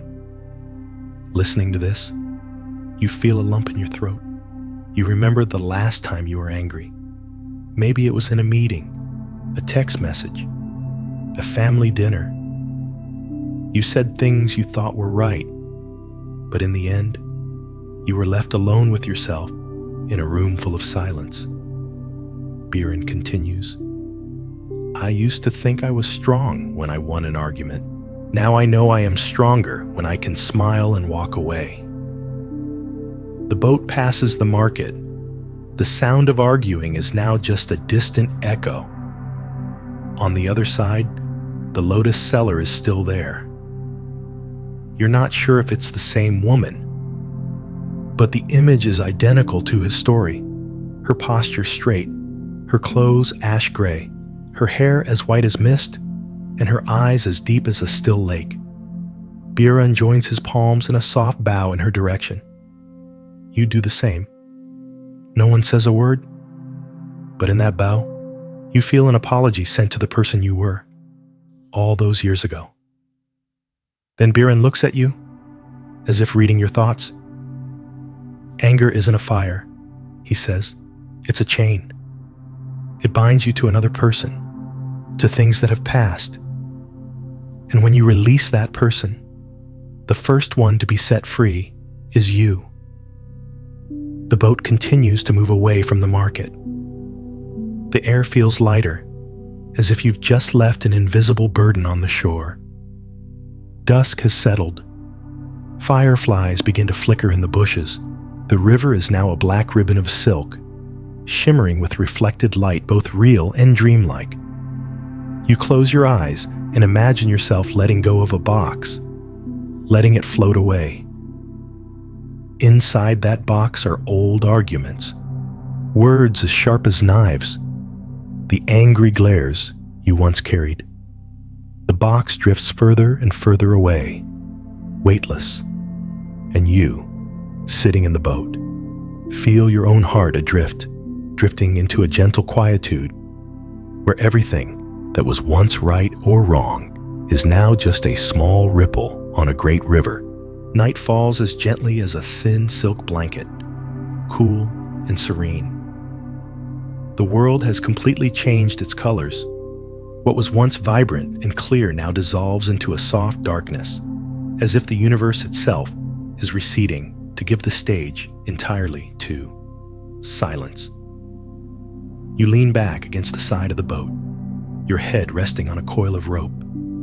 The musty smell of old wood, the scent of moss, hidden in the thick fibers, it all blends into a familiar aroma. The smell of a slow life, a real life, a life that needs no decoration. Biran is still rowing, but the rhythm is no longer about getting somewhere. It's more like a ritual. Each time the oar touches the water, it's a moment of mindfulness, like a Zen master striking a wooden fish, each beat steady in the deep night. You know, he says softly, I once thought I was being punished. You turn toward him, your eyes questioning. Biran doesn't look at you. His gaze remains on the shimmering black water. Many years ago, on a night much like this, he begins. I was returning late. On my boat was the largest catch I had ever made, nearly 100 fish, enough to live on for a month. You picture it, a young man, his eyes bright, his net full, his heart full. But then he sighs. I was so tired, I fell asleep on the boat. In the middle of the night, the tide rose, the current shifted. When I awoke, my boat was no longer moored. It had drifted far from the village, into a strange part of the river. He didn't know the way back. All around him was the sound of crickets and water lapping against the hull. The fish began to spoil, filling the air with a rancid stench. After 3 days adrift without food or clean water, Biran started to believe that the Buddha was punishing him for his greed, for his excessive joy. But now, I understand, he says, his voice as low as an exhaled breath. It wasn't a punishment. It was a lesson. You feel your own heart beat softly, a rhythm that matches his words. Because somewhere in your life, you too have felt punished. When something beautiful was suddenly taken away, when a loved one turned their back, when your efforts didn't yield the expected results. What I couldn't see then, Biran continues, was that getting lost led me to a part of the river I had never been to before, where I met a small monastery and my first teacher. You wonder, a fisherman in a monastery. The teacher lived alone amidst a bamboo forest. He didn't preach. He didn't chant loudly. He just sat, breathed, and smiled.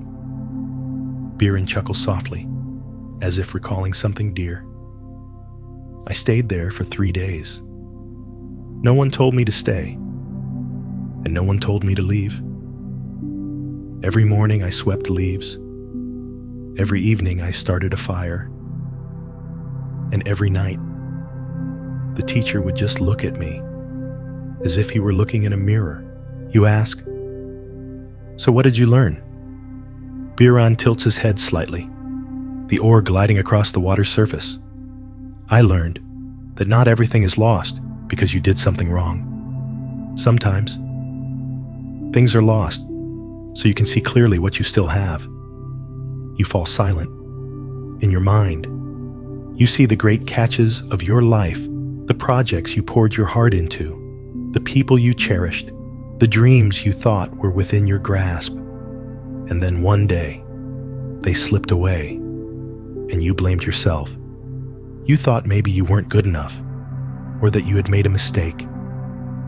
But now, listening to Biran, you see, perhaps those losses were one-way tickets to the uncharted waters of your life. He continues, on the 4th day, I rowed back to the village on my own. The fish were rotten, the boat stank, and my hands were blistered from the sun. But my heart, it was as light as if it had never carried a thing. You look at him and see in his eyes a kind of peace that comes not from success nor from victory, but from a deep acceptance of all the things that did not go as planned. The boat turns into a small tributary where wild lotuses grow freely, without pattern or design.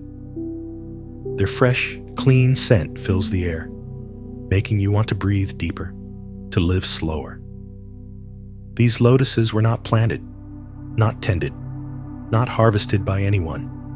They simply bloom and then fade. And in their indifference, you learn another lesson about letting go. The sky is completely dark now, but not pitch black. The moon has risen, casting a silver path across the river, as if someone has drawn a line of ink on a silk scroll. You and Biran sit silently in its light, your two shadows cast upon the water, trembling with the gentle waves. Sometimes, the only thing we need to learn, Biran says softly, is to trust that being lost doesn't mean you're on the wrong path. And you smile, because for the first time in many years, you believe it's true. The night sky is now perfectly still, arched over the world like an inverted bowl. A few sparse stars have appeared along the horizon, twinkling in the void like lost jewels on black silk. The moon hangs in the air, not too bright, not too distant, just enough for you to see your own shadow leaning on the water, as fragile as your thoughts at this moment. The boat is now just drifting, no longer being rowed. Biran has laid the oar aside, his hands resting on his knees, his posture like that of a monk on a meditation cushion. The air is cool and clean, carrying the rustle of leaves from the banks, the gentle lap of water against the hull, and from somewhere deep in the forest, the occasional hoot of an owl. You breathe in silently and find in each breath a gentle, nameless comfort. It will rain tonight, Biran says softly, his eyes still on the river. You look up. The sky is clear, but you don't doubt him. There is something in the way he listens to the world that makes you believe he doesn't need to see the sky to know the weather, nor thunder to know a storm is coming. A cooler breeze touches the back of your neck. The water's surface begins to stir with small ripples. Biran stands and begins to gather the items on the boat. Not in a hurry, not rush, just the neat, efficient movements of a man who has lived through many rains. You are about to ask if you should head back, but you stop yourself. Something is growing inside you, a new habit to stop asking what needs to be done, and to start learning how to listen first. The rain comes, not in a downpour, not with fury, just small, even drops, like needles gently stitching the fabric of the sky. Each drop creates a small circle on the river's surface before dissolving into the current. As if it had never been, you hold out your hand to catch them, feeling the warm coolness of nature, a cold that doesn't make you shrink, but makes you want to open up. The boat drifts near a small sandbar, where a few rocks protrude like the backs of ancient turtles. Biran pulls the boat alongside and raises a small canopy. You help him stretch a coarse tarp to create a makeshift shelter. In the dim light and the soft patter of rain, the act feels like a small ritual between two travelers. When you're done, he invites you to sit, then pulls out a wooden gourd filled with cool water. You take a sip, tasting a sweetness mixed with the refreshing chill from the river's depths. Then Biran begins to speak. There is a story, he says, about a man who tried to row through a storm. You listen. He had a large boat with a motor and a light that could illuminate the entire river. When the rain started, he didn't stop. He sped up, thinking the faster he went, the sooner he would escape the tempest. But the wind rose. Water lashed his face, and his motor died midstream. You picture the man drenched, furious, yelling at the sky, swinging his oar, his eyes full of fear. He refused to stop. He just kept rowing, battling the wind, fighting the waves. until he was exhausted. The boat tilted, and he fell into the water. Biren pauses for a moment. The rain continues its steady rhythm on the tarp. As he struggled not to sink, he continues. He saw a small leaf. It was just floating, not caught in the eddies, not pulled under. And he suddenly understood. The leaf wasn't trying to row. It was letting the water carry it. You ask softly, "Did the man live?" Biren nods. He lived, but he was no longer the same man. You smile in the darkness, because maybe you're changing too. The story wasn't long or complex, but like so many things in Buddhist thought, it doesn't need many words. It needs presence. And now, in the middle of a rainy night, in a small boat where no one can find you, you are present completely. Not because you need to understand, but because you have stopped resisting. Biren closes his eyes. You do the same. The sound of the rain is like an ancient lullaby from the earth. Gentle, steady, almost invisible. Your mind begins to release things one by one. The image of unfinished work, a tense conversation yet to be resolved. The dreams you once held so tightly they suffocated. Now, you don't try to hold on. You let the rain help you wash them away, gently, like a leaf. And you understand, in life, sometimes, to let go of the oars is not surrender. It is trust. The rain fell gently all through the night, as if the sky itself were meditating. There were no gusts of wind, no claps of thunder, only the steady dripping of water onto moss-covered rocks and the soft breathing of the river as it curled into sleep. You and Biren didn't speak for hours. There was no need to. In this place, silence was no longer an emptiness, but a language, an ancient, pure tongue that only the still of heart can hear. Just before dawn, the rain began to subside. Fog rose from the river's surface, coiling around the boat like the first breath of a new day.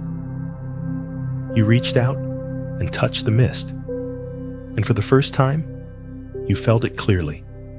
Everything is in motion, yet nothing needs to be rushed. Biren shook the tarp, and rainwater trickled down in a small stream. He washed his face, then took a piece of softened rice cake from his pocket. He broke off half for you and said, "If it's hard, you chew. If it's soft, you swallow. Everything is a gift if you learn not to complain." You took a bite. It was bland, with a faint, musty taste. But strangely, it warmed your heart. You both returned to the boat. The old oar made its familiar creak, creak, like a beloved melody. The water was calmer than ever, as if the night's rain had never happened, or as if the river had kept it a secret. You settled back into your spot, your back resting lightly against the hull. As Biren began another story, the story of a water buffalo and a leaf. Long ago, in a small village, there lived a powerful water buffalo. It was used to pulling the plow, to bearing burdens, to enduring. Every day, its owner would yoke it and lead it through the muddy fields. It never flinched, never faltered. The villagers praised it, a good buffalo.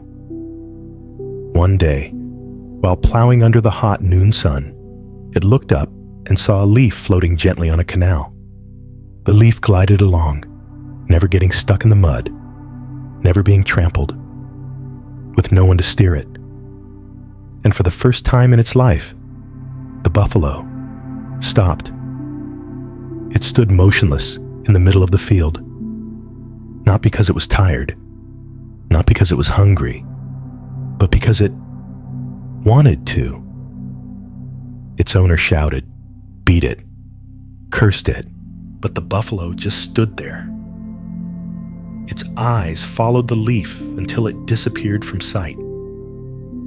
Only then did it lower its head, but it didn't pull anymore. It stepped out of the field, out of the yoke, and turned onto a small path leading into the forest. No one ever saw that buffalo again. They say it became a wild buffalo, living among the streams and clouds, no longer pulling anything. But if you were quiet enough to wait by the canal, you might occasionally see its shadow moving through the forest, like a silent cloud. After hearing the story, you couldn't help but ask, was it happy? Biren didn't answer right away. He smiled, his gaze distant. Then he said softly, "Not every buffalo dares to cast off its yoke, but once it has, it no longer needs the concept of happiness. There is only freedom." You lowered your head and realized for years you had been like that buffalo, pulling invisible yokes, a career, a reputation, responsibilities, even the nameless expectations you thought you had to carry to be called a good person. But maybe, somewhere in your heart, you too had once seen a leaf, perhaps on a distant trip, a lazy afternoon, in a stranger's eyes, in a soft piece of music. But then you returned to the muddy field and continued to pull. Now, sitting on this old boat, next to a man who once nearly died for refusing to let go of a net, you suddenly feel that you have the right to step out of the mud, not to escape, but to return. The sun climbed higher. The mist dissipated, revealing a bank of grass stretching out like a green silk carpet. Biren rowed to the shore and dropped anchor with a piece of bamboo tied to a rope. You both stepped out, your feet sinking into the damp earth, the scent of young grass rising like freshly brewed tea. "This is where I often come after a night of rain," Biren said, "where the ground has not yet dried, where footprints still remain, to remind me that I've passed this way." You sat down with him, no mat, no cushion, simply sitting on the earth, as countless wanderers before you have sat, to listen to something that cannot be spoken. The wind was gentle, leaves fell, and your mind for the first time in years wasn't trying to hold on to anything. On that dew-drenched patch of grass, on a morning with no car horns, no appointments, no phone notifications to interrupt, you and Biren sat like two small stones, letting the world flow by. No one was counting time. No one was measuring meaning. Everything simply was. You bent down and picked up a leaf, still beaded with water. Its edge was torn, marked by an insect bite, but the sunlight still shone through, making it glow with a translucent green. Biren saw you studying it and said, "It's beautiful, not because it's whole. It's beautiful because we see it at the right moment." You looked at him. He wasn't preaching. He wasn't teaching. But each word was like a gentle knock on a door inside you, a door that had long been closed by exhaustion, by hurt, by trying too hard for too long, with nothing to show for it. Biren pulled a small, time-darkened string from his pocket. "My father left this to me," he said. "The day he died, I didn't cry. I just held this string and didn't let go. For 10 years, you felt a long silence stretch between you. 10 years of holding onto a string, not for its material value, but for the memory, for the fear that if he let go, the person would disappear too.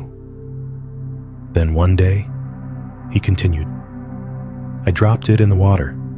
I jumped in after it. Searched for 2 hours. I couldn't find it. And when I sat back on the bank, my heart empty, I suddenly understood. You held your breath, waiting for what would come next. Nothing is truly lost if you have held it completely in your heart. Those words flowed through you like a warm current, not because they were overly clever, but because they were true, right now.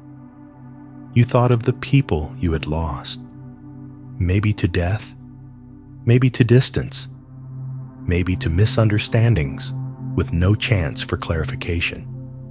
You once thought you had to hold on to everything, the messages, the keepsakes, the old photos, so that person wouldn't fade. But the more you held on, the heavier your heart became.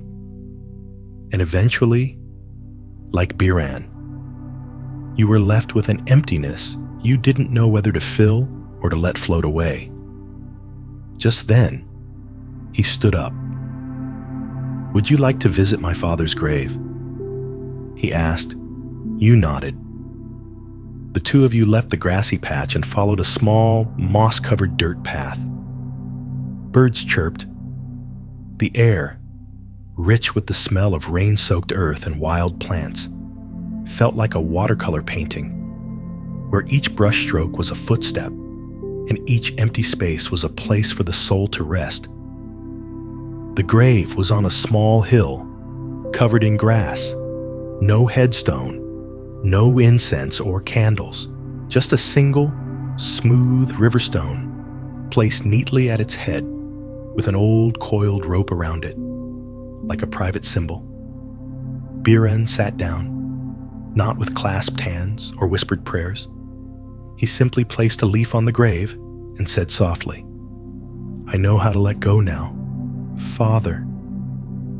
You stood behind him, your eyes welling with tears, not for his father, but because you were also speaking to someone in your own heart, someone who was once everything and was now a nameless silence. The two of you sat there for a long time. No one rushed to leave. Time seemed to recede, allowing the morning to stretch longer, softer, more necessary. When you left, Biren didn't look back. "No need to look back at what is already enough," he said. You held that sentence in your heart. As you returned to the boat, he told you about a time he was invited to a monastery to chant for a deceased person. It was an old woman who had lived a poor life, with no relatives. But at her funeral, the temple was packed. One person told a story of how she had shared her food. Another remembered how she had taught them to read. No one remembered if she was rich or poor, Biran said.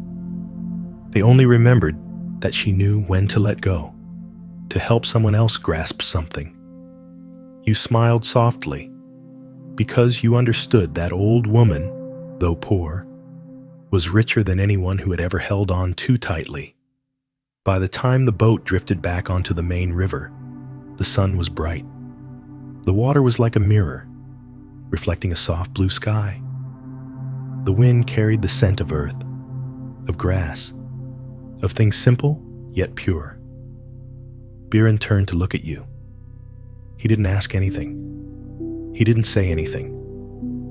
But in his eyes was a deep empathy, a recognition, as if he knew you had truly let something go. You smiled, a light smile, and for the first time, you realized you didn't need to carry anything anymore. No reasons, no past to cling to, no promises to move forward. All you needed was a small boat, a wide river, and a palm open enough to receive and then release. The boat continued downstream, gliding through bends as soft as a living ribbon of silk. Each turn was like a new page in the book of life, with no telling what lay ahead.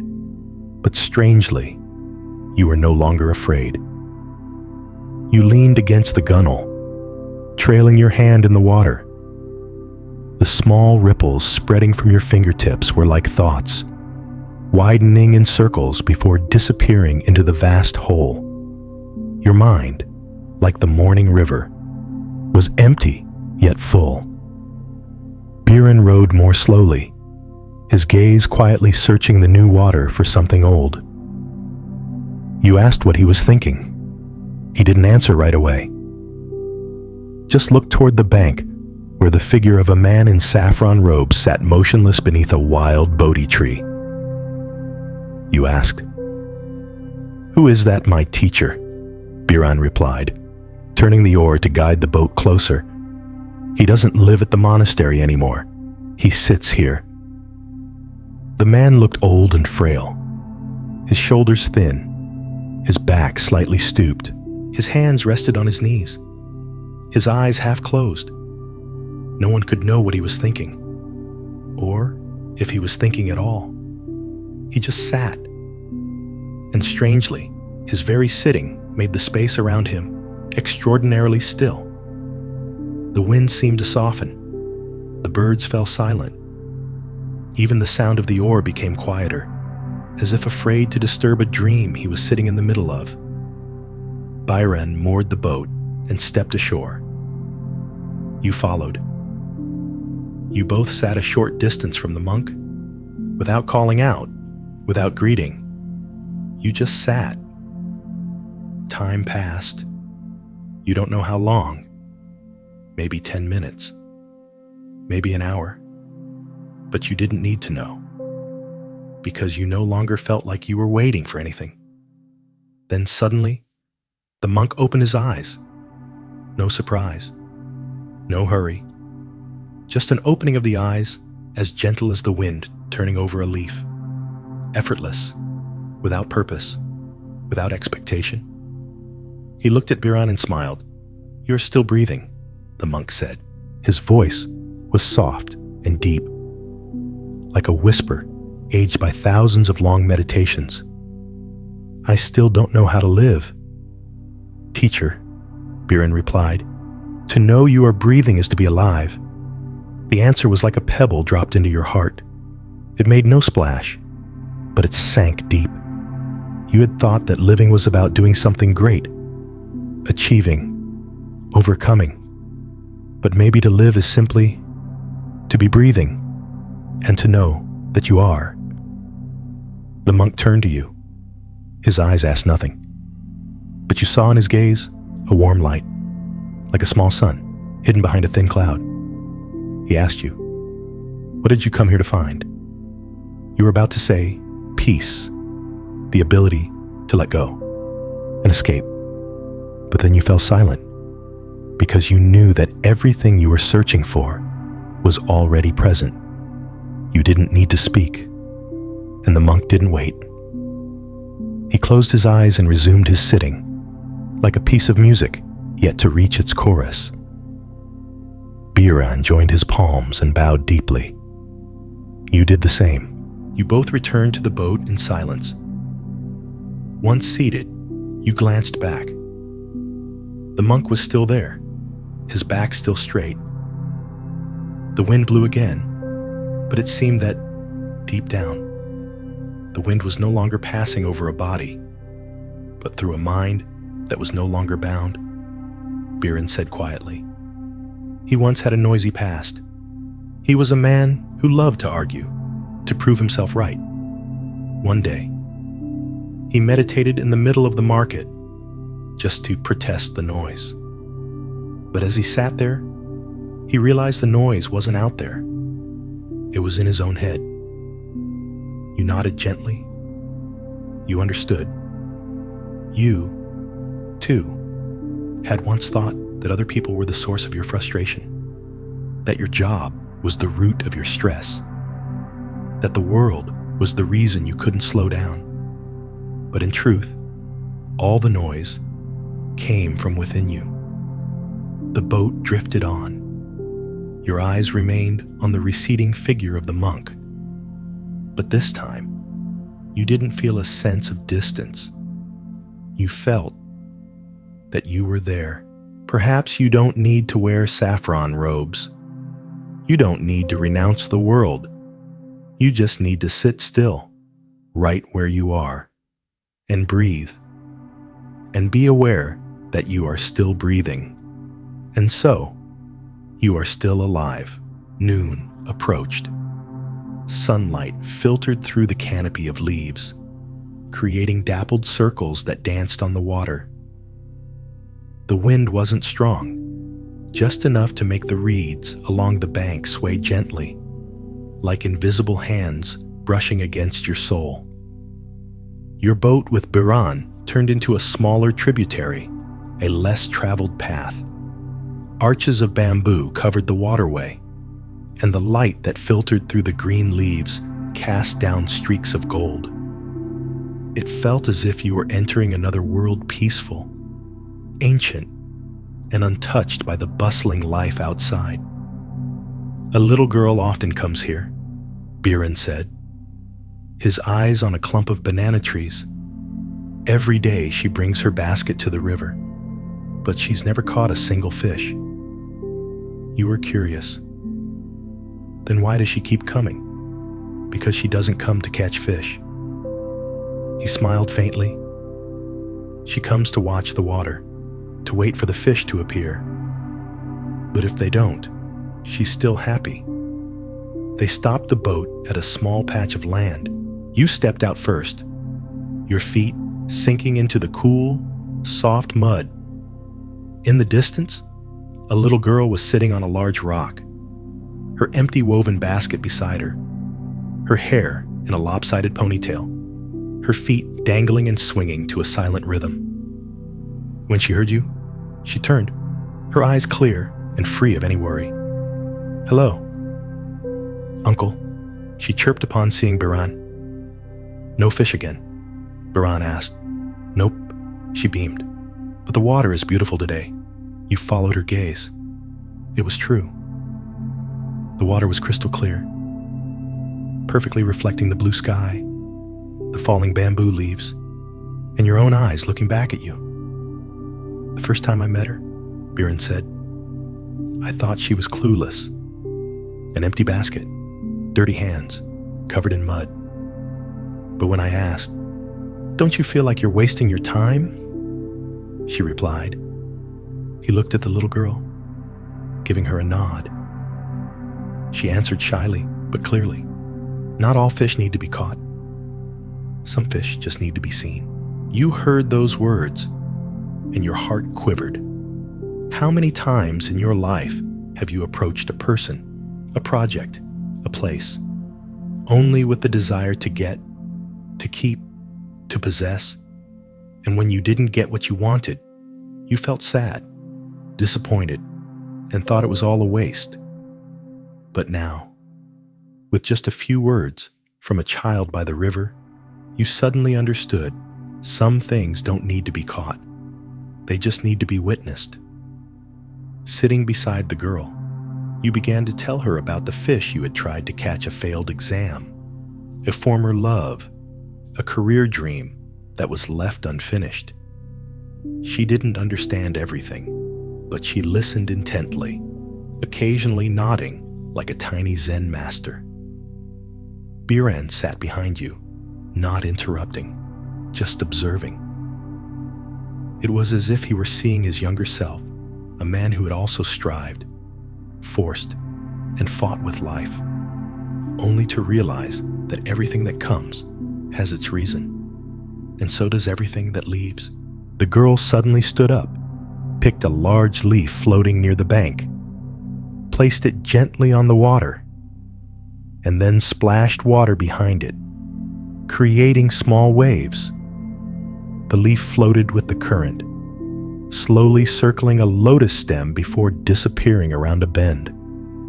"Today's fish is this leaf," she said, her smile radiant. You said nothing. You just smiled back, because you had just been taught a lesson by a child without anyone having to preach. The boat continued on. The little girl waved goodbye, then returned to her rock and her empty basket, a habit with no purpose, yet full of freedom. As you left the small tributary, you looked back and saw her as a symbol of the freedom that adults often forget: freedom from expectations, from achievements, from the need to prove anything at all.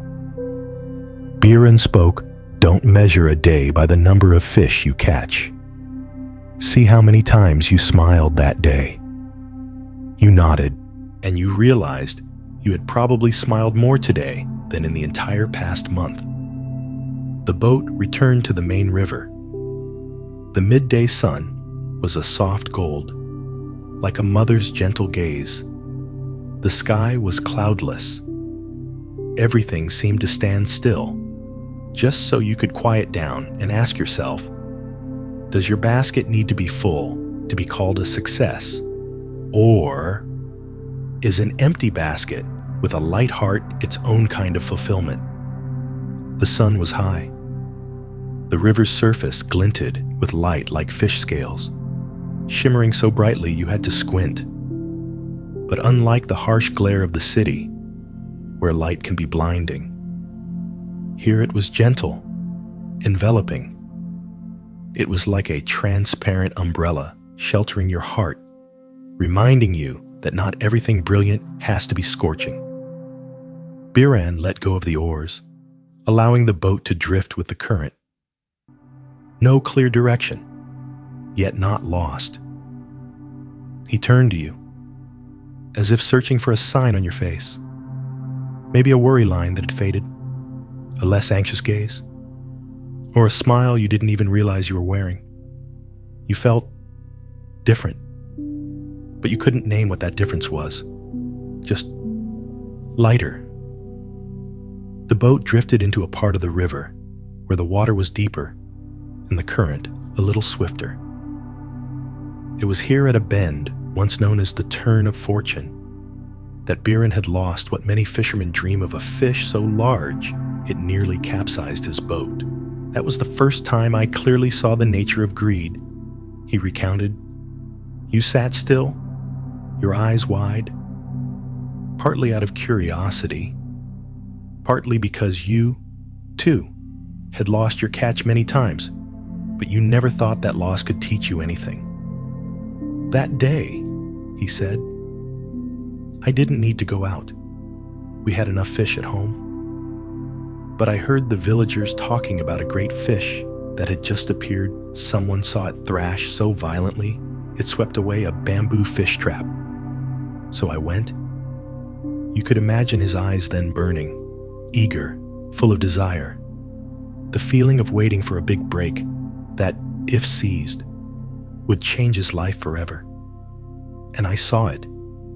He continued. It was as big as a rolled-up mat, its scales black and silver, its tail whipping the water with the sound of a war drum. He cast his net.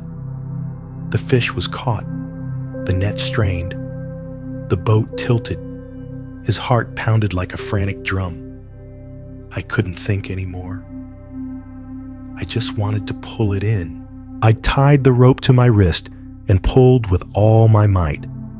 And then, you guessed what happened. The fish refused to surrender. It gave one last, powerful surge. The rope snapped. The cord scraped his skin, tearing it open. His vision blurred, and he collapsed into the boat. When he came to, the fish was gone, and the river was as calm as if it had never been disturbed. At that moment, I could only look up at the sky and weep. Biren said, not for the lost fish, but for the feeling that I had come so close to something great, only to have it slip away, right before my eyes. You nodded, saying nothing, because you understood. In your life, you've had your own great fish, a dream job, a fairy tale romance, a once-in-a-lifetime opportunity. You thought that if you could just hold on, you would be set for life. But then, just like that fish, it all vanished, leaving your hands empty and your heart stunned. Biren looked at you and smiled faintly, losing it. I thought that was the end. But then I realized it was the losing that helped me return to what I already had. What was that? My hands. You looked down at your own hands, still whole, but you suddenly realized in all the times you had stubbornly clung to something big. You had forgotten the very hands that were carrying you through life. It's a strange thing, he added. People remember what they've lost with great detail, but few remember what they once had without having to fight for it. That sentence pierced a region of your memory where there was a person who used to hold your hand every morning, a job that once made you excited for Mondays, a time in your life that was so perfectly enough, but you let it drift away while chasing something bigger. You asked, "So what if you had caught that fish?" Biran smiled. "Then maybe I wouldn't be in this boat. I wouldn't have met you, and I wouldn't be telling this story." And you knew sometimes loss is the strangest gift life can give, but it's a gift wrapped in disappointment and tied with tears. So most people don't recognize it at first.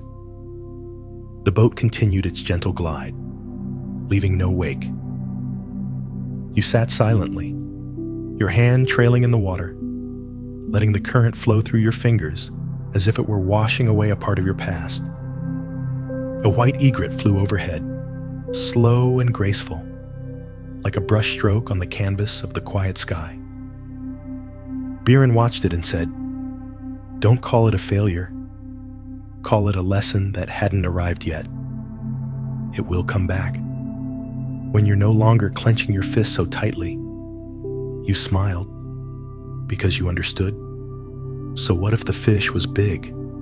If you had to trade your hands, your peace of mind, was it still worth it? And you began to feel grateful for the things you hadn't been able to keep, not out of regret, but with gratitude. The boat now drifted into a stretch of still water where the Ganges seemed to hold its breath. No sound of oars, no whisper of wind. The surface was so flat that if you dropped a feather on it, it might not sink, but lie there forever, suspended on the very idea of time. You and Biran sat in silence. There was something in the air that was both sacred and intimate. Not because you were in a special place, but because your own heart was now as open as a field after a rain, receiving everything without needing to keep anything. This is when Biran told you about the bird, a bird with no name, no cage, and no one to remember it. Every week, he began, I would come to this part of the river at the same time, on the same day, and that bird would fly down, land on an old bamboo branch, chirp 3 times, and then fly away. It never stayed. You listen, intrigued, a bird that just comes and goes. A repeating pattern for no reason, leaving no trace. I used to think it was some kind of sign. He said, I brought it bread. I brought it salt, trying to coax it to stay, but it never worked. It always flew away. Weren't you sad, you asked? Of course, he replied. But then I understood. Some things in life are only meant to teach us how to welcome and how to say goodbye, not how to keep. You fell silent because the image of that bird, it was so familiar, like a beautiful but brief relationship, a fleeting opportunity, a moment when you touched absolute peace and then lost it without knowing why. You asked, if you can't keep it, what do you learn? Biran smiled. You learn that you don't need to keep it. He told you that one time. The bird didn't come. A week passed, then 2, then a month. Every Sunday morning, he still went to sit under the old bamboo branch, still waited in silence, but the bird's shadow never appeared. At that time, he sighed. I felt empty, abandoned, I asked myself, am I just a lonely old man waiting for something that will never return? That feeling was intensely familiar to you. The feeling you've had when someone doesn't text back, when a plan falls apart, when a routine is broken. You suddenly feel meaningless, unnecessary, forgotten. But then, Biran continued, I kept coming to the river. I kept sitting. I kept looking at that bamboo branch, but I stopped waiting. You nodded, and you understood the difference. One is expectation, the other is welcoming what comes and smiling at what doesn't. Then one day, after 3 months, the bird returned. It flew over his head, landed as if it had never been gone, chirped 3 times, and flew away. That time. I didn't watch it leave, Biran said. I just closed my eyes and breathed. Because I knew everything comes at the right time, when you no longer need to force it to stay. You looked up at the curved, dry bamboo branches, imagining that bird, light, free, belonging to no one, yet still leaving a gentle wound in the heart of the one who waited. And you knew you have had a bird like that in your life, someone who came, who changed you, and then left. And for so long, you thought they had to stay, had to return, had to play a role in your life forever. But in truth, they were just a bird. And perhaps your only task was not to hold on, but to learn to say hello without resentment, to learn to wave goodbye without regret. Biran looked at you, his eyes as deep as the river at night. The more beautiful something is, he said, the more you should let it fly away. You smiled, a smile as light as morning dew on your fingertips. No pain, no sting, just a gentle agreement. The boat pushed off, drifting away from the place of the bird. You didn't look back, because some things, once understood, don't need to be seen again. You placed a hand on your heart. It was still beating, but no longer out of desire. It was beating because you were alive. And to be alive is not to keep everything, but to let everything come and go through a heart that has learned to open. The evening sun slanted down like a soft shawl draped over your shoulders. No longer harsh, no longer brilliant. Just the gentle light of day's end apricot gold, delicate, as if the world itself were bowing its head to escort the light into meditation. The boat drifted close to a low bank. There, an old man was hunched over, tying pieces of bamboo together. Each stalk was cut to a perfect length and stacked neatly beside him, along with coils of thick rope and a small knife with a worn handle. No one needed to tell you what he was doing. He was building a raft. Biran looked at you, then at the old man, and said softly, "That is the best raft builder in the village, but no one knows his name." You were surprised. Why not? Because he doesn't need people to remember his name. He just needs his rafts to float. That's enough. You both stepped out of the boat and walked along the sand toward him. The old man looked up, nodded a greeting, his eyes surprisingly bright against skin as wrinkled as tree bark. "Want to learn how to build a raft?" he asked you, his hands still tying knots. You nodded. He handed you a piece of bamboo. It was very light, but when placed together, the small stalks created a sturdy structure. Every knot, every crisscross and tie, he did by hand, no measuring, no blueprints.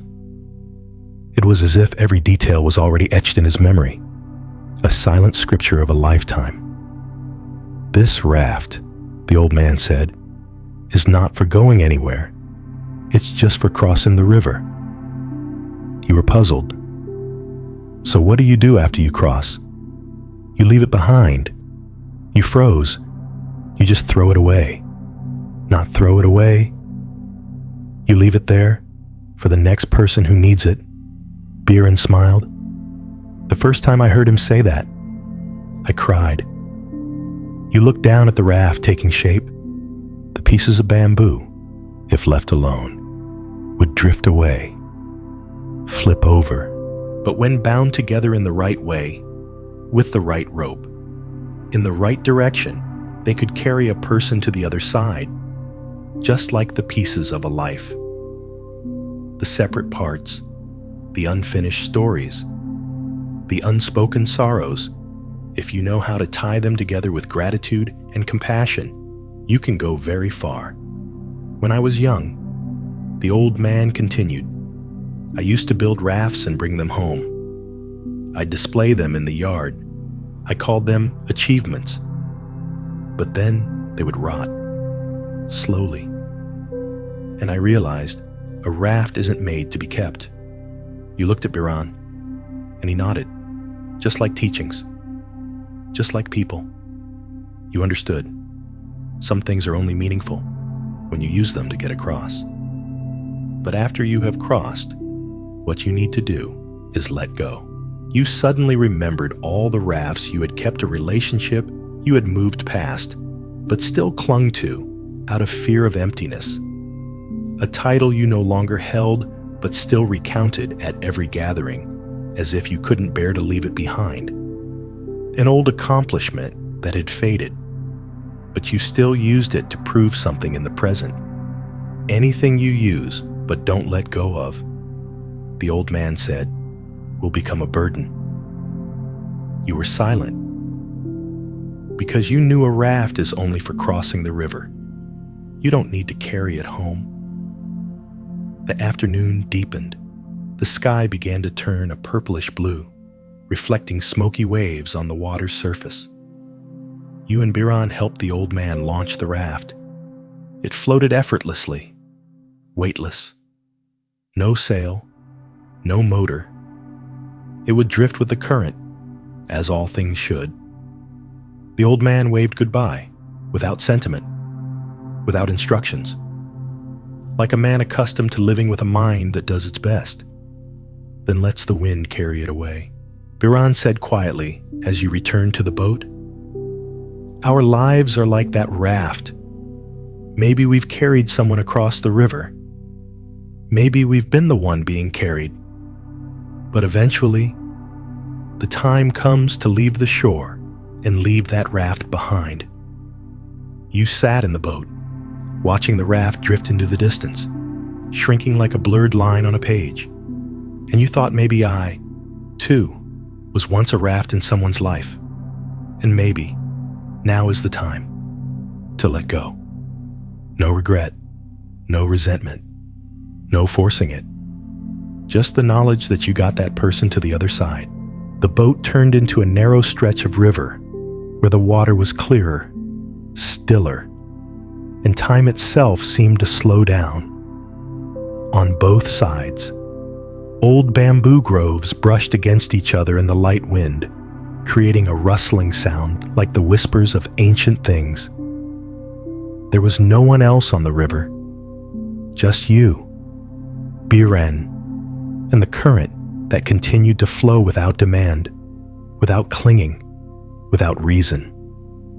The sky was slowly turning a burnt orange, a light you can only see when your heart is quiet enough to watch. And in that space, Biran cast his net, but this time, the net had no bait, no aim to catch, no desire. It was simply an empty net, released into the river, like a prayer.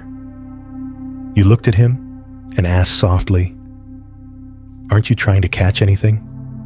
Biren smiled, letting the rope out slowly. This is how I begin every evening, he said. One cast of the net, to remember that not every time requires an expectation. You found that strange, yet strangely familiar. We grow up with the idea that every action must yield a result. Everything we do must have a purpose, a success, something to be measured. But now, you were sitting next to a man who cast a net into a river without waiting for a fish. And your heart was unusually calm.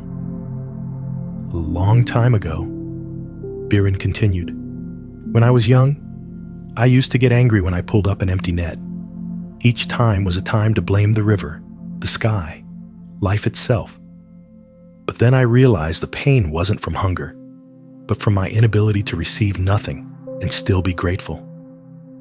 You nodded gently, then heard yourself ask, "So don't you feel it's pointless?" "No," he replied, his voice firm. "Because sometimes you need to act to keep your own spirit alive, not to produce something." You were silent for a long time. The sentence lingered in you like a small stone dropped into a deep well. It made no sound, but it rippled the water for a long, long time. A small fish suddenly leapt from the still water. The surface broke into a series of concentric circles. Byron pulled up the net. It was still empty, but he smiled a smile without effort, without reason. You asked yourself, if I did something today without needing recognition, without needing credit, without getting anything in return, would I still do it? And you realized that is what a free mind can do. The afternoon wore on. Birds stretched their wings and returned to their nests. Not in a rush, not lost, as if the sky itself knew the way home.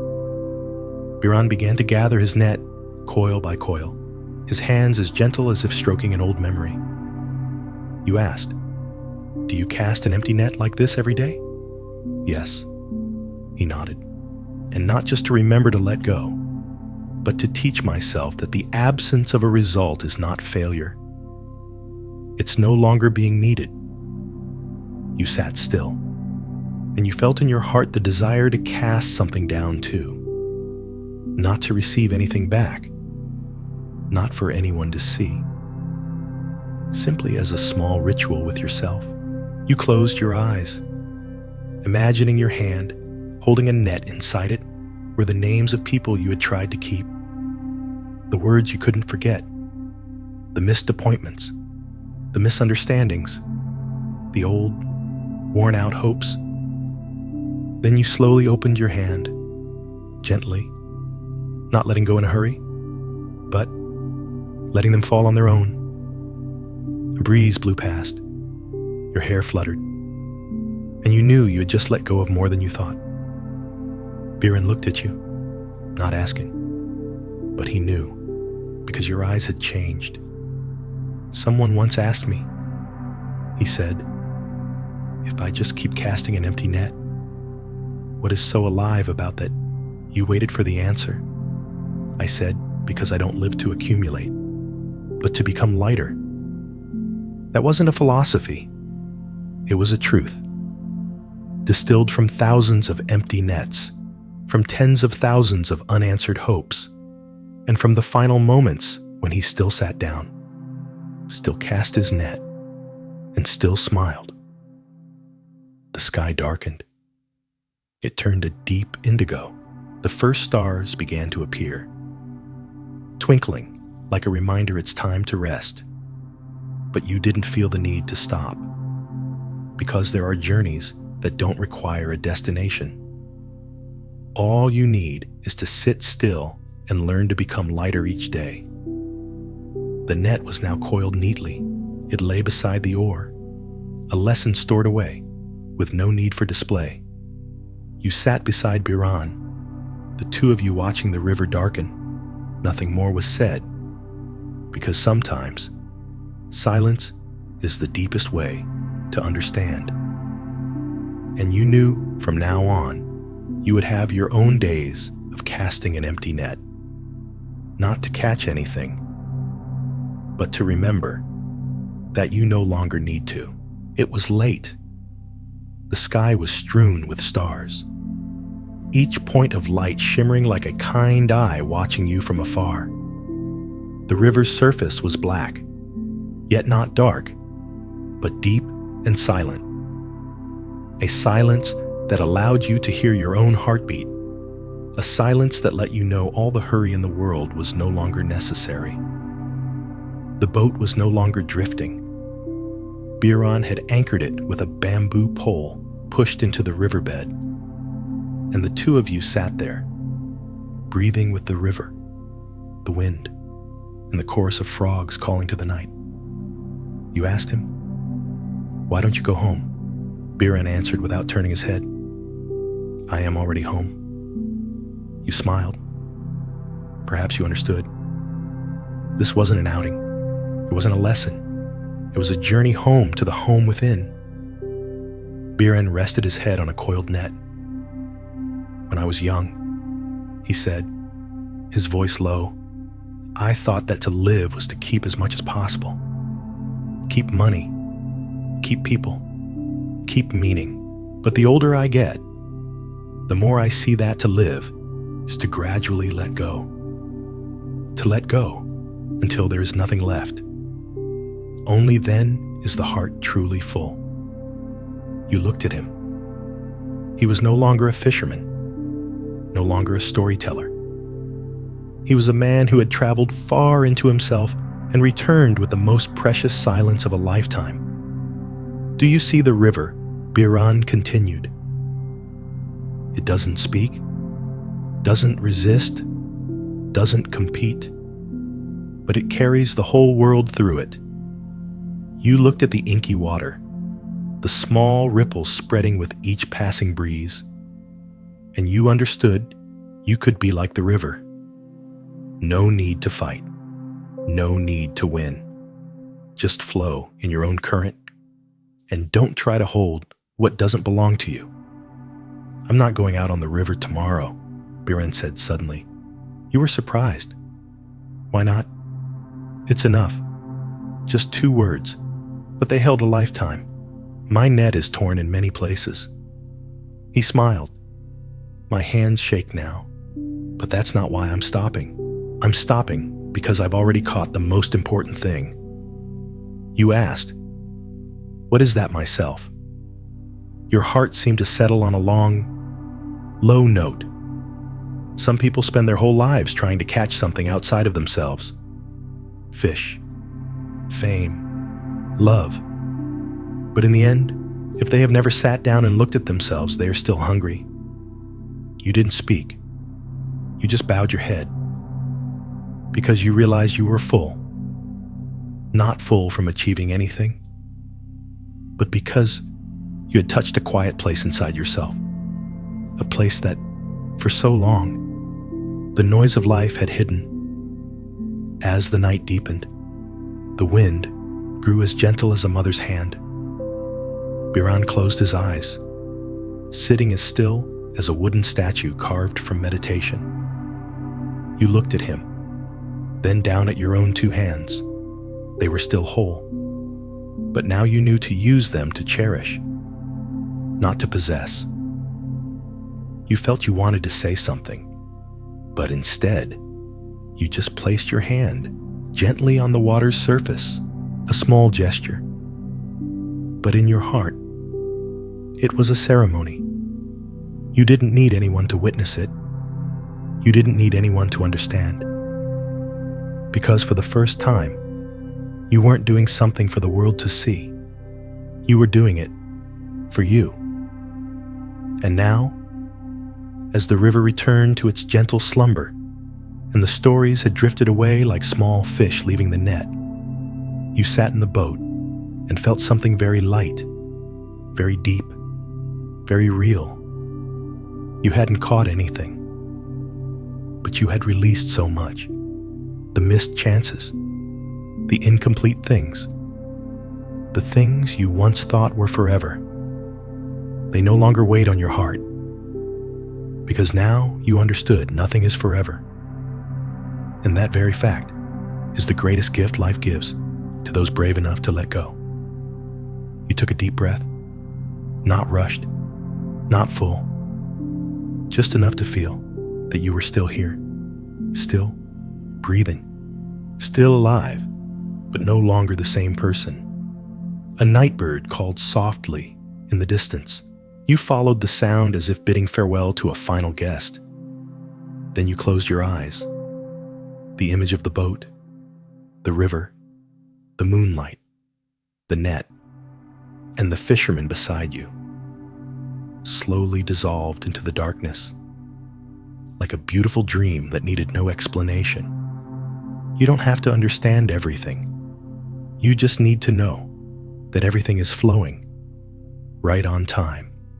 And you are flowing into a deep sleep, not to forget, but to become lighter. Because after all, what we keep is not what we hold in our hands, but what we have managed to let go of. Have a peaceful night. And if you wake up tomorrow and your heart feels lighter, remember it's not because you have gained something new. It's because you have released a part of yourself. Gently, slowly.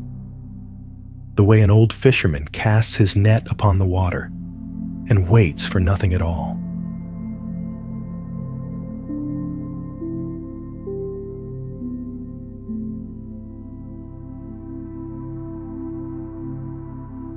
Next, we begin our journey where the solemn Mekong River flows past the ancient town of Luang Prabang, a place of wooden roofs silent beneath the palms, where every lantern released upon the water is a weightless dream, a feeling that cannot be spoken.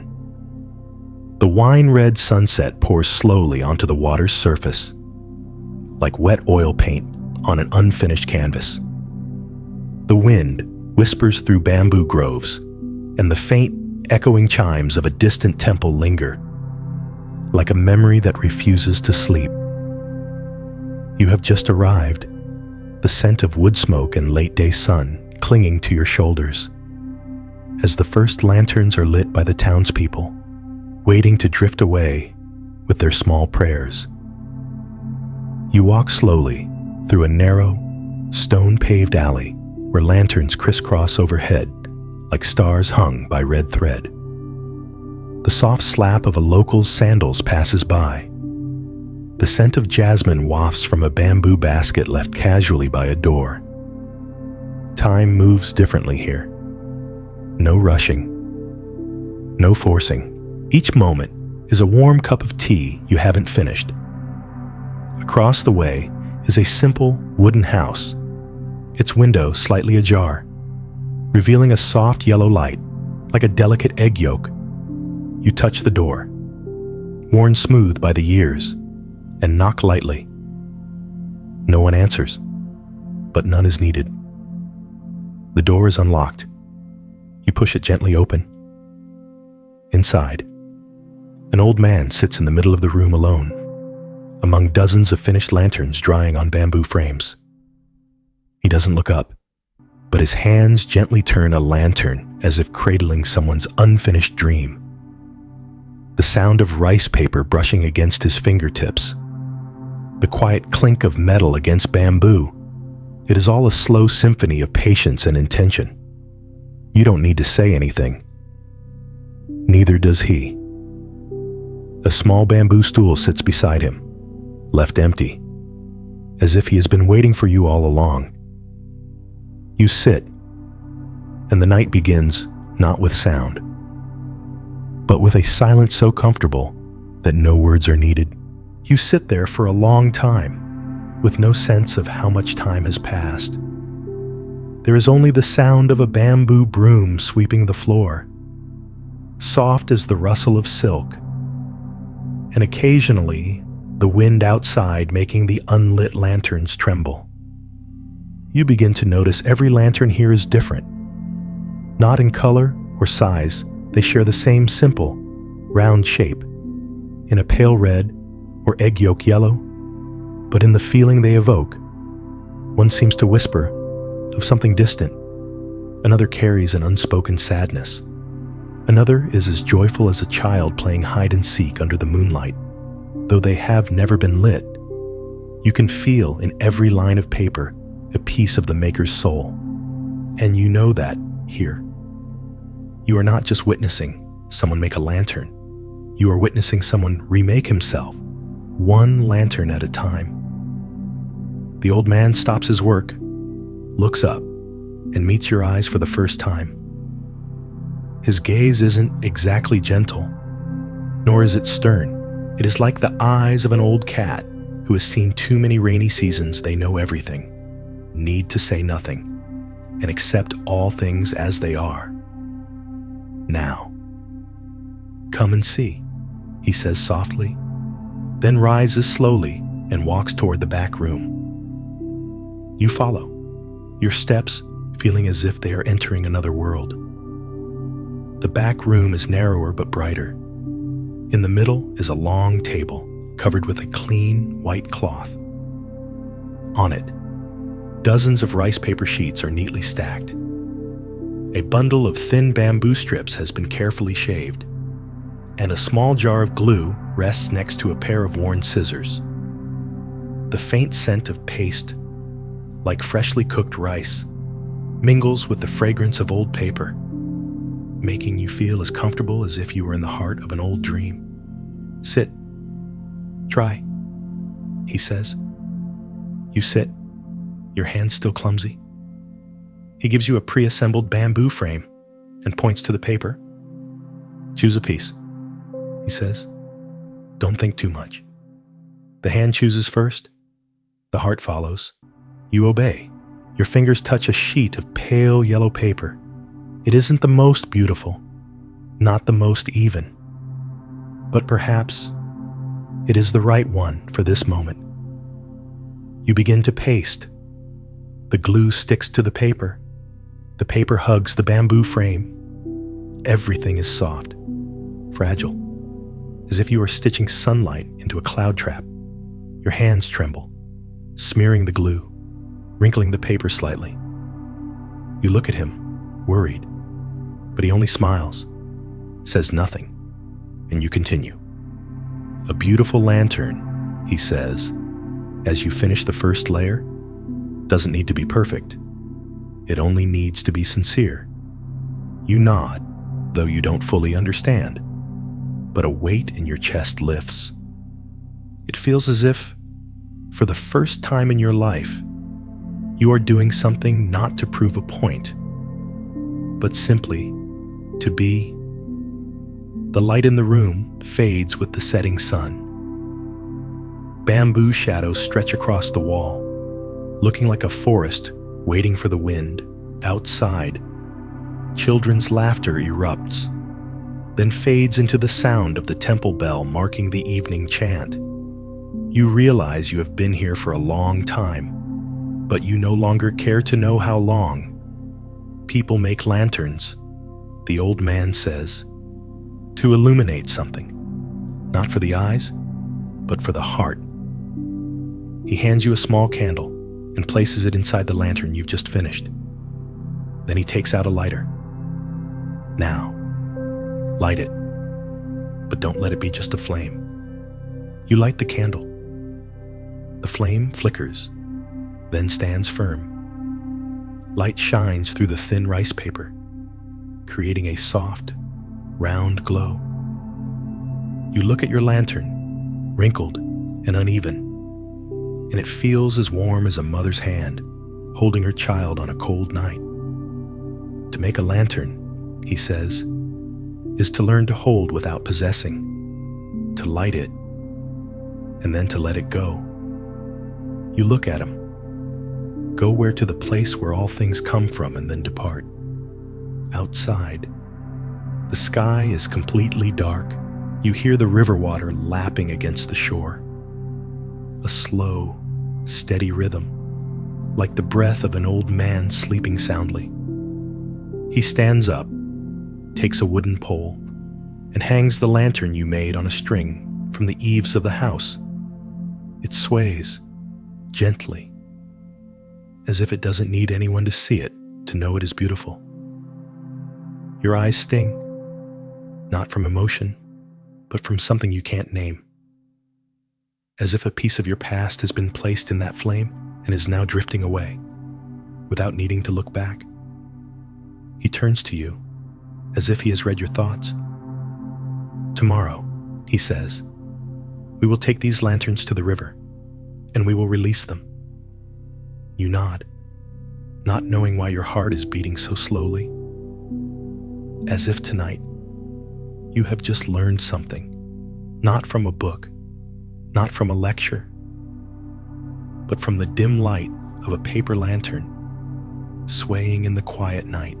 The next morning, sunlight slips over the red-tiled roofs, filters through the cracks in the wooden door, and touches your cheek like a gentle hand. You open your eyes, the scent of rice paper and bamboo still steeping in the air. Outside, the clear song of birds mingles with the steady rhythm of an oar hitting the water, as if this city never wakes in a hurry. The old man has been up for hours.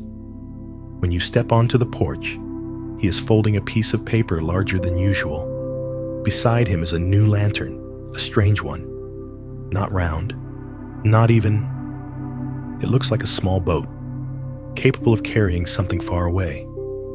"Making a special one," he says, without looking up. "Every month, I make one like this. I call it a memory lantern." You sit down beside him, still sleepy, but with a calm heart. You feel that his every movement has a reason, not because it is necessary, but because it is right. Nothing more, nothing less. He places his finger on the paper and carefully makes a fold. "People think memories are for keeping," he says, "but really, they are for releasing." You think of the things you've tried to hold on to, an unfinished sentence, a gaze that has faded, a place that has vanished. And then you look at that lantern, the small frame that is about to carry a part of you out to the river. The old man gets up, goes inside, and returns with a small wooden box. Inside are scraps of paper, leftover bits of silk, and a few old coins. He hands you a small piece of paper and tells you to write something on it. "Not for anyone to read," he says. "Only for you to know that it was once here." You take the pen, your hand trembling slightly. You write a name. Someone you no longer contact, are no longer angry with, no longer remember, yet can't seem to forget. When you place that piece of paper inside the special lantern, he nods. "Good," he says. "Today, the river will teach us how to let go. For the rest of the day, you help him finish the other lanterns." Each one is a small lesson.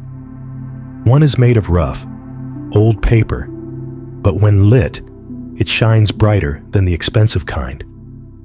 Another has a tear on one side, but he tells you not to fix it. "A wound," he says, "is where the light has a way to escape." You smile, not arguing.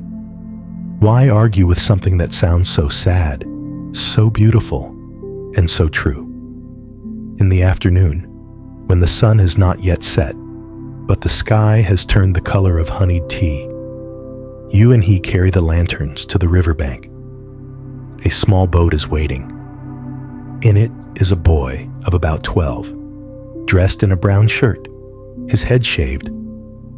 At first, you think he is a novice monk, but when he turns and smiles, you realize this is a child who lives even closer to nature than the temple. This is Keo. The old man introduces.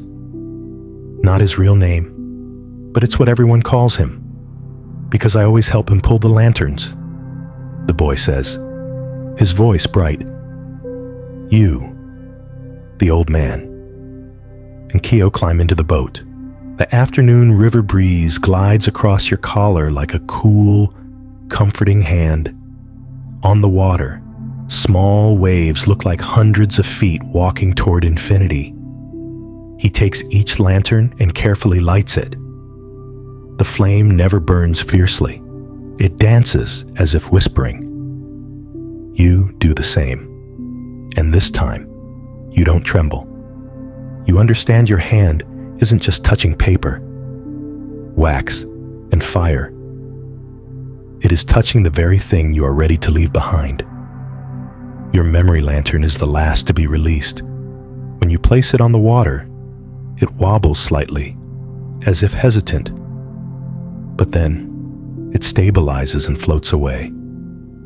You follow that light with your eyes, not trying to hold on, not trying to remember, but not looking away until it becomes a tiny dot, then disappears among the myriad shimmering lights of the other lanterns.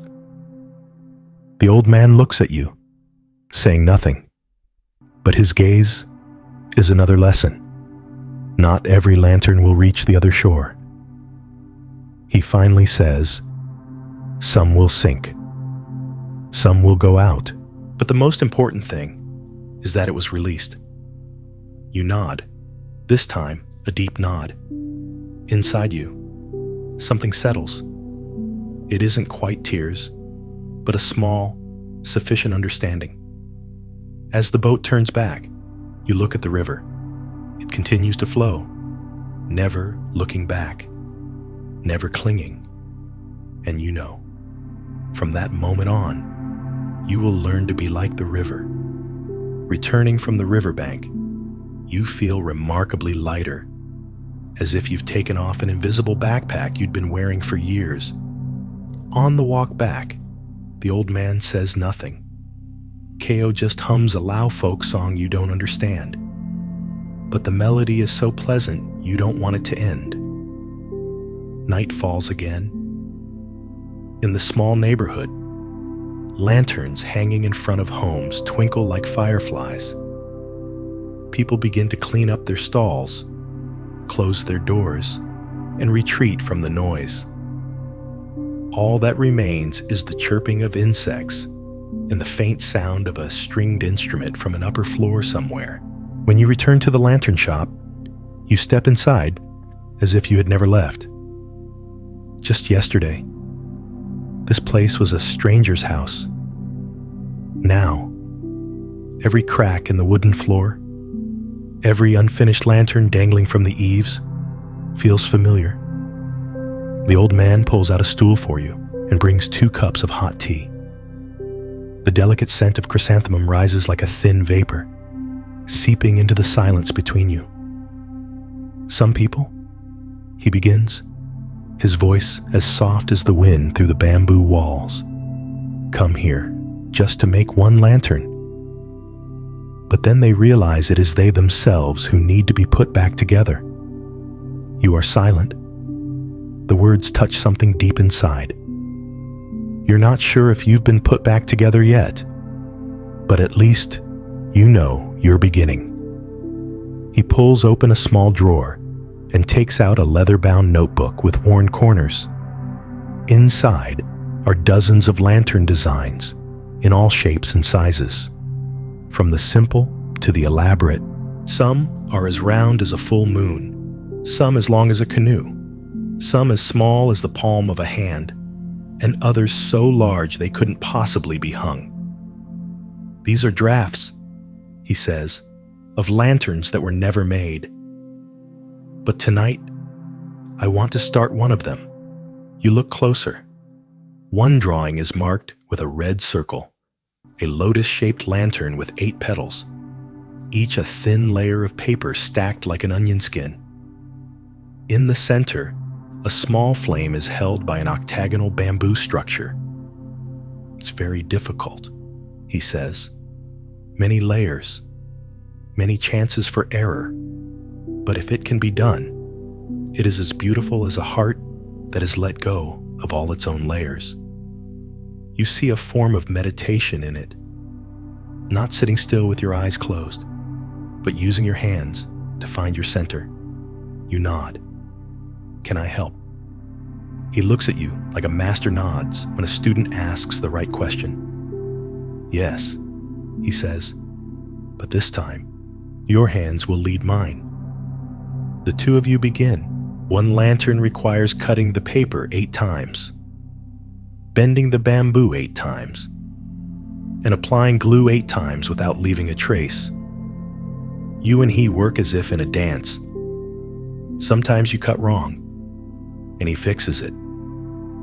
Sometimes he forgets to apply glue, and you remind him. Each mistake is no longer a barrier, but a gentle step toward each other. By the time the lotus lantern is finished, it is well past midnight. The room is bathed in the soft light from the lantern itself, like a flower that knows how to glow in the heart of stillness. You and the old man look at each other, no words needed. In that silence, there is a gentle acknowledgement you are no longer a passerby. He points to the lantern. It's not finished. You are surprised. What's missing? He smiles. The intention of the one who will release it. You understand. You close your eyes, take a deep breath, and let your mind guide you to one more thing you need to let go of. A memory, a person, an idea about yourself. Then you open your eyes and touch the lantern. Now it is enough, he says. Afterward, he tells you to get some sleep. But as you lie down on the small bamboo bed by the window, you don't fall asleep right away. You look out at the night sky, where hundreds of stars are drifting, as silent as paper lanterns that need no one to guide them. You remember the story he told when you lit the first lantern. A flame must be invited, not forced. And now, you understand more deeply. It's not just the flame in the lantern. It's the fire within your inner light. It too must be invited, not forced. It will come when you are quiet enough to listen. You smile and close your eyes, not to sleep, but to breathe, with the lanterns floating out there gently, at the right time, and without regret. The next morning, the sun has barely crept over the coconut palms when you awaken. Not to a call, not to an alarm, but to a sense of peace so profound you can't sleep any longer. It feels as if your soul is being watered, drop by drop, from a quiet spring within yourself. Outside, the old man has been up for a long time. He is sweeping the yard with a broom made of dried coconut leaves. Each sweep is as slow as a breath. No hurry, no rush. You watch and see that even this simple action has a soul. "Did you sleep well?" he asks, without stopping. "Yes," as if I didn't dream at all. "That's the best kind of sleep." He smiles. When you no longer need dreams to escape, you step into the yard and sit at the base of a VOA tree. The air is still cool. The smell of damp earth and wood ash from nearby homes drifts on the wind, mingling with the scent of dew on the leaves. Everything is present without trying to be. You think perhaps this is what he always calls being awake. Keo runs up from somewhere, holding a small lantern made of white paper. He holds it up, showing it off. "This is the first one I made all by myself." You take it, gently. The lantern is still naive. The paper pasted slightly crooked, glue smeared at the edges. But when you hold it up to the light, it is translucent, with nothing to hide. A simple truth. You gently stroke the edge of the lantern. "It's beautiful," you say. And you mean it. Keo sits down beside you, playing with fallen leaves. "He said my lantern will be released on the full moon," he whispers, "to pray for my mother's well-being." You pause. You don't ask more, because you know some things shouldn't be pulled out with questions. They should just be sat with in silence. That day, you learn to make a lantern frame from start to finish. From cutting the bamboo, boiling it, drying it, and then bending it into a circle. Sometimes the bamboo breaks. Sometimes the glue doesn't stick. But he never seems rushed. Every time it's wrong, he says, is another time the bamboo remembers how to become a lantern. You think about yourself. How many times have you been glued wrong, become something you didn't want to be? But if he's right, then maybe you are also remembering how to return to yourself. During a break, he tells you about the first time he learned to make lanterns. I learned from a monk who had returned to secular life. He recalls, he told me the light within a person is not for display. It is to light the way. But that path is not out there. It is within. You don't fully understand, but you remember. In the evening, the three of you sit on the porch again, drinking tea and watching the lanterns dry. Each one is like a newborn friend, both fragile and radiant. You realize you no longer see lantern making as trying a new experience. It has become something deeper, like a moving meditation, like talking to yourself when no one is listening. Tomorrow, he says, we will go to Wat Sheng Thong. You nod. You've heard of the temple, ancient, with curved roofs that touch the sky, situated by the river, a place where monks teach not with words, but with their presence. We're not going to worship, he says. We're going to listen. You wonder. Listen to what he sips his tea, then smiles. To that which has no sound. That night, as you lie down, you don't fall asleep right away.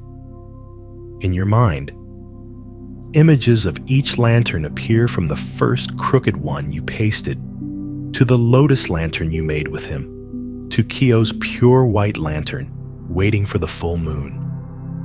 You remember the old man's words about light to show the way, and you begin to understand everyone carries a lantern inside them. Some forget it, some break it, some light it every day, but everyone has one. You slow your breath. A strange feeling rises within you, not joy, not sadness, just full, like a newly pasted lantern, unlit, but ready. The next morning, the sun has only just appeared behind the mountains when you follow the old man and Ko to Wat Sheng Thong. The stone path leading from the shop to the river's edge is now covered in a thin fog, like a veil drawn across the ancient town. The curved temple roofs, like hands joined in meditation, stand still against the passage of time and the bustling life outside, as if this place has learned. There is no need to rush. The old man doesn't say much on the way. Ko is still humming softly to himself, not needing an audience or praise. You walk between them, as if caught between two worlds, one a tranquil past, the other a future that has not yet spoken. Wat Sheng Thong emerges from behind the trees like a great lotus blooming from the earth. The temple's dark, low-slung roof is not imposing like those of the northern temples, but solemn and familiar, like a grandmother waiting for you to come home and tell her stories. The three of you pass through the wooden gate, where small bronze bells hang from a bamboo trellis. The wind rustles through them, causing them to chime softly, like the sighs of all who have prayed here and have long since departed. The old man leads you around the temple grounds, not entering the main hall right away. Here, he says, what is worth learning is not in the statues. It's in the silence. You see it clearly. The temple courtyard is free of noisy tourists. There are only a few elderly monks sweeping leaves, a few novices carrying water jugs to the garden. No one looks at you. No one smiles in greeting. but no one feels like a stranger. You have the sense that you've been here for a very long time, from another lifetime. Ko pulls your hand and points to a large Bodhi tree. On its trunk, someone has tied colorful strips of cloth at intervals, each color a wish. There are no words, no names, just colors and silence. You walk closer, gently touching a faded piece of cloth, and close your eyes. In that moment, you wish for nothing. You just feel enough. The old man comes over and hands you a strip of white cloth. No need to write, he says. Just tie it gently, like releasing a thought. You do as he says. The cloth flutters in the morning breeze, like a lantern that needs no flame. Afterward, the three of you enter the main hall. Inside is a reclining Buddha. His posture is serene, as if he were dreaming a dream with no beginning and no end. The scent of incense is as light as wildflowers burning in the wind. No one speaks. Even the sound of sandals is as soft as mist. You kneel, not following anyone, not for anyone, simply because your heart suddenly wants to be still. In that quietness, you begin to realize how many things that once caused you anxiety, that weighed down your heart, now seem so small. Like fallen leaves on the steps. They are there. Then they are gone. And there is no need to pick them up. An elderly monk emerges from within, holding a string of wooden prayer beads, his eyes as deep as an old well. The old man stands, clasps his hands, and bows.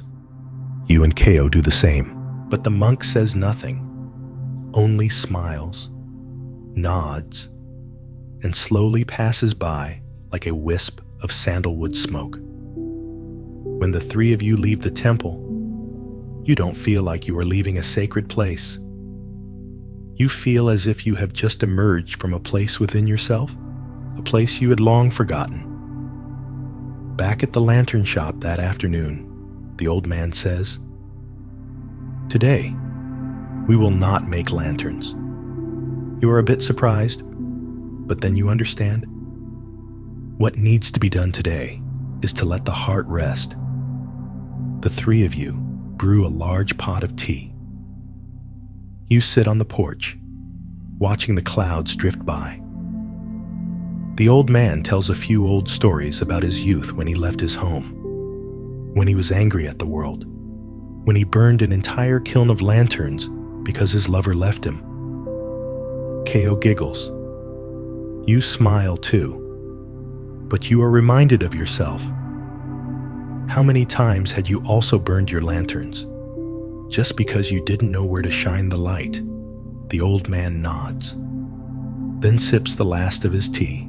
A lantern, if it doesn't know its direction, will only illuminate its own suffering.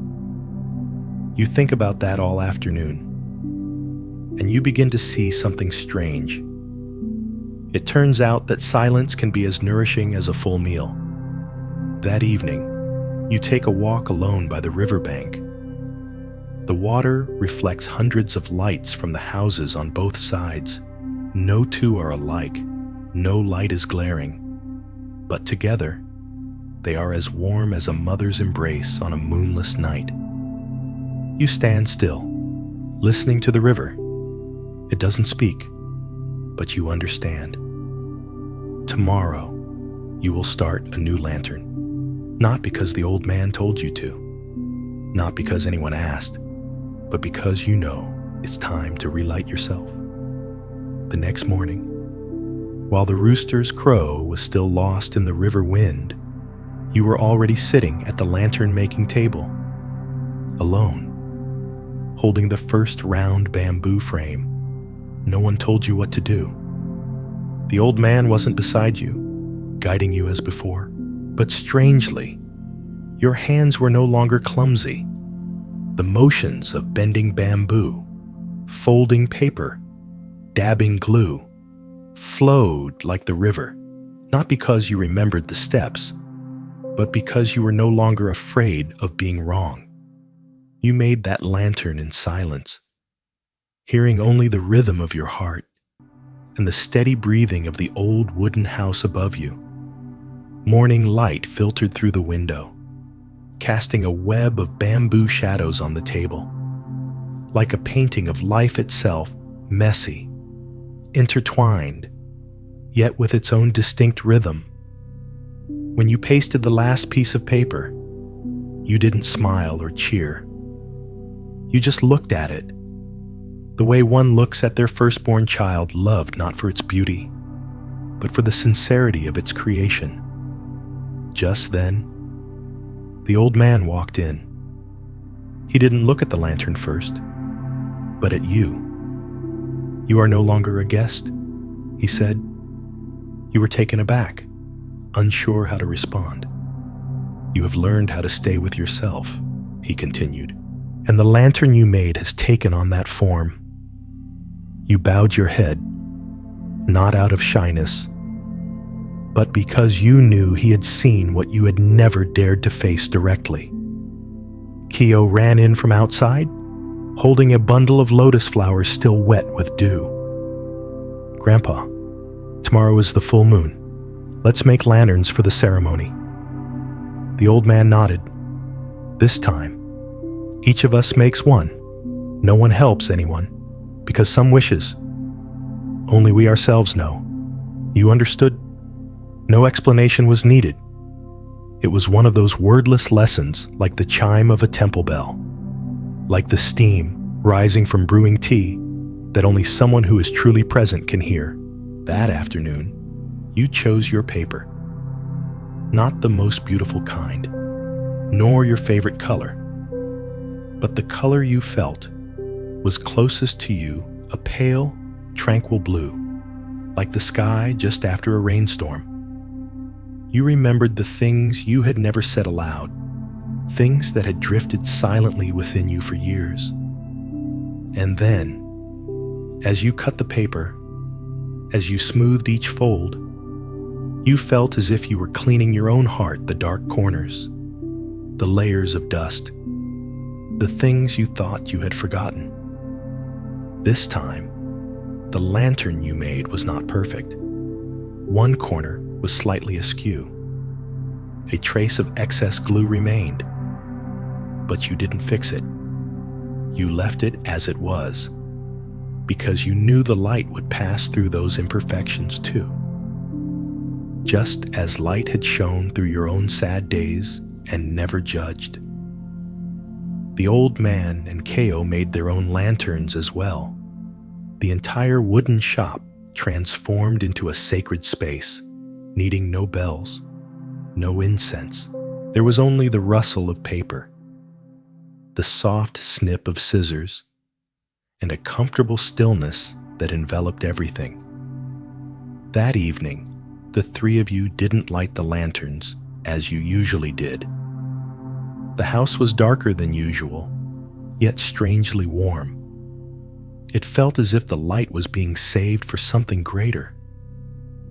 The old man invited you to sit on a small mat in the middle of the room. On it were 3 bowls of rice, a pot of winter melon soup, and a few simple dishes. But you had never seen a meal that felt so complete. "The last meal before the full moon," he said. "Eat without rushing. Eat to remember." You chewed slowly, very slowly. Each spoonful of rice was like a silent blessing. Each sip of soup was a taste of serenity. No one said much. Why would words be needed when everything was already enough after the meal? The old man opened a small box made of jackfruit wood. Inside were old scraps of paper, written on by someone years ago. "These are the things people left behind before releasing their lanterns," he said. "No one reads them, but they are always kept." You looked through a few of the scraps. The handwriting was crooked, the ink blurred. One was even just a simple doodle. but you could feel the energy in them, as if each piece of paper was a moment when a person had been honest with themselves. He handed you a blank piece of paper. "Write whatever you want," he said, "or write nothing at all." You picked up the pen, but didn't write immediately. You closed your eyes, took a deep breath, and placed the pen back on the table. You wrote nothing. He looked at you and nodded. That, too, is a prayer. A very good one. You went to bed earlier than usual. There was no excitement in your heart, but it was very full, as if you had filled a well within yourself, not with water, but with silence. Before closing your eyes, you looked at the pale blue lantern you had made, hanging by the window. It swayed gently in the night wind, like a promise that needed no words. And you knew tomorrow, when you released it onto the river, you would have no regrets. The morning of the full moon, you woke with a strange feeling, not the excitement of the night before a festival, nor the anticipation of a long journey. It was a feeling you remembered from childhood, standing before a lake at dawn, not knowing why you were moved, only knowing that something very clear, very still, was waiting for you. On the porch, the old man was already brewing tea over a fire. The flames crackled in the clay stove, the smell of smoke mingling with the early morning mist and the scent of lotus from the flowers Kyo had brought home from the market last night. You stepped into the yard and sat beside him without a word. The release ceremony begins when the sky turns the color of honeyed tea, he said, pouring you a warm cup. It's the time when the water can reflect both the sky and the human heart. You smiled. You had grown used to his way of speaking, sometimes like a lullaby, sometimes like a riddle. But you always understood without needing an explanation, because he spoke with his entire presence, not just with words. Inside the house, the lanterns were ready, your pale blue one, his deep red lotus, Kyo's pure white one, and more than 20 others entrusted by people from the neighborhood. Each lantern had a small note attached, some filled with writing, some with nothing at all, just a single flower petal, a strand of hair, or a bird's feather. They were things so simple you wouldn't think of them as prayers, but looking closely, you saw perhaps no prayer could be more sincere. Kyo ran back and forth, preparing the wooden raft, lighting candles, tying strings. The boy was always bustling with energy, but you never saw him make a mess. Everything had its place in Kyo's hands, as if he wasn't just helping the old man, but continuing his legacy in a way that felt completely natural. As evening fell, the whole village seemed to gather by the river. Adults carried lanterns, children followed, each person with something they wished to release. The Mekong River was calmer than usual this evening. The water didn't rush, but flowed slowly, as if trying to keep each light from drifting away too quickly. You, the old man, and Kyo took the boat out to the middle of the river. In your hands was the pale blue lantern. You could feel it warming up, even though the candle wasn't lit yet.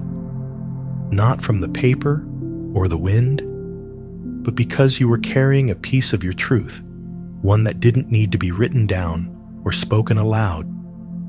The old man lit his first. The candle inside his lantern glowed slowly, its light spreading through the layers of red paper. His lantern wasn't bright, but it was deep, like the eyes of someone who has seen much loss without growing hard. Then it was your turn. Your hands placed the lantern on the water's surface. The small candle flickered for a moment, then stood still. The lantern began to drift away, so gently, as if the water had been waiting for it. You didn't pray for anything. You just watched. And you knew that your gaze was a form of acceptance, one that didn't expect a response, didn't demand to be understood, an acceptance you had rarely been able to offer yourself before. Then came Kyo's lantern. It was tiny, pure white, but when lit, it shone as brightly as a ray of dawn born in the night. "For Mom," Kyo whispered. No one asked anything more. The ceremony continued. Dozens of lanterns were released, one by one, each drifting in its own direction, carrying a piece of someone with it. From the shore, old women clasped their hands. Young people closed their eyes. Some cried, some smiled. But they all stood in a strange light, one that came not from the lanterns, but from hearts that had been unburdened. A gentle breeze passed over. On the river, the lanterns were not extinguished. On the contrary, they seemed to shine brighter. You saw this, and a quiet sentence echoed in your heart. Some things only truly belong to you when you let them go. You didn't know who had thought of that line. Maybe it was the old man. Maybe it was you. Or maybe it was a message from ancient rivers far away.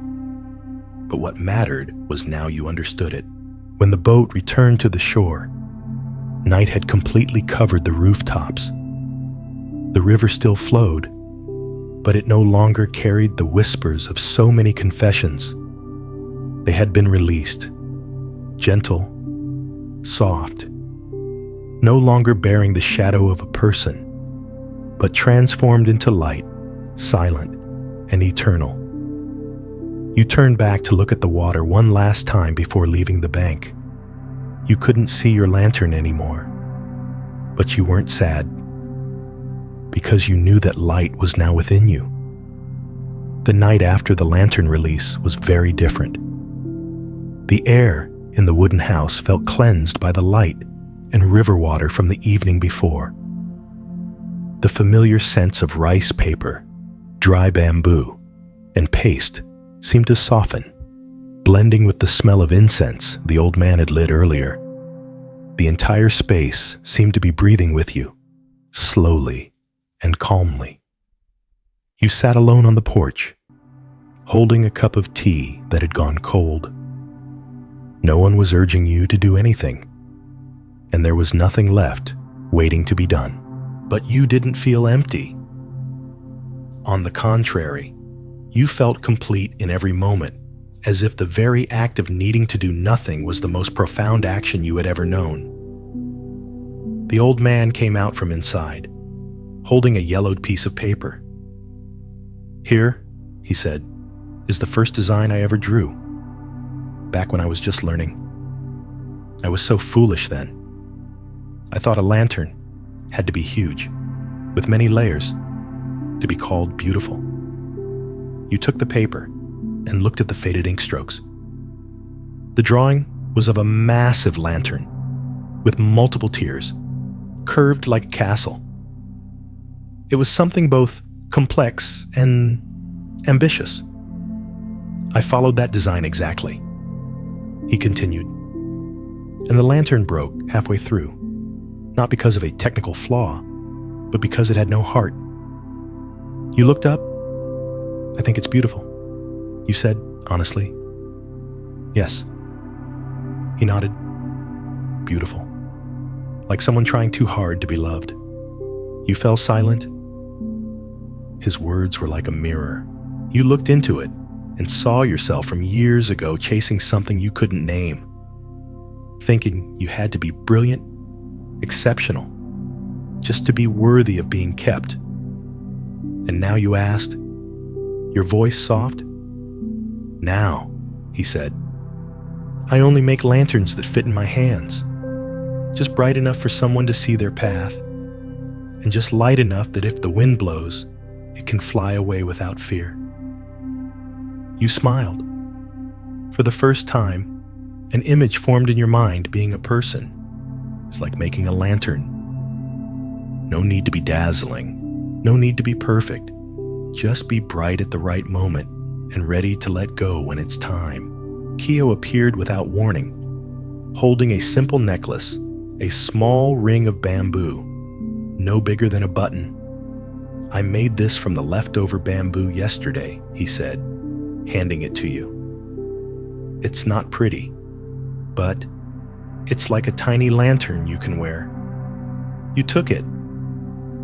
The ring was weightless, yet it made your heart feel heavy, not with sadness, but with emotion. Someone who didn't know flowery words had made a small object, so you would always remember the light that was once lit. You put it around your neck, said nothing, just nodded. Kyo smiled and ran off like the wind. Night fell slowly. You sat with the old man. No more words exchanged between you.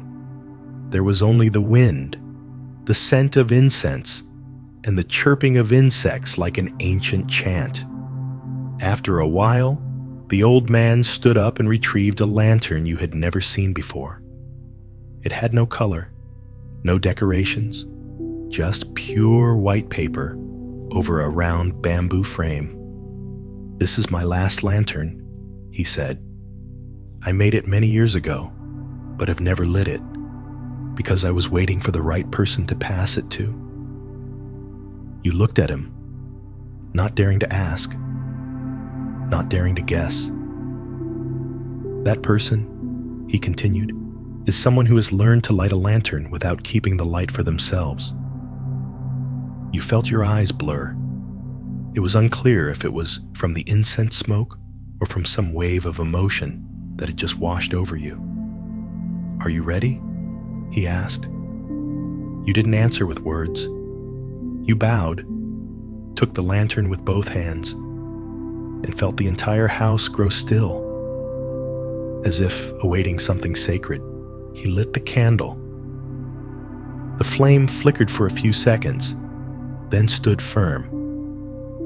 The light from within that white lantern was not brilliant, but it was pure. So pure you felt you could see all the things you had once hidden in your deepest places. You placed the lantern on a stand in the main room. It stood there, needing no praise, needing no prayer, just present. And you understood. You finally understood. It wasn't that everyone had to make a lantern to light. Some people, they themselves were the lantern.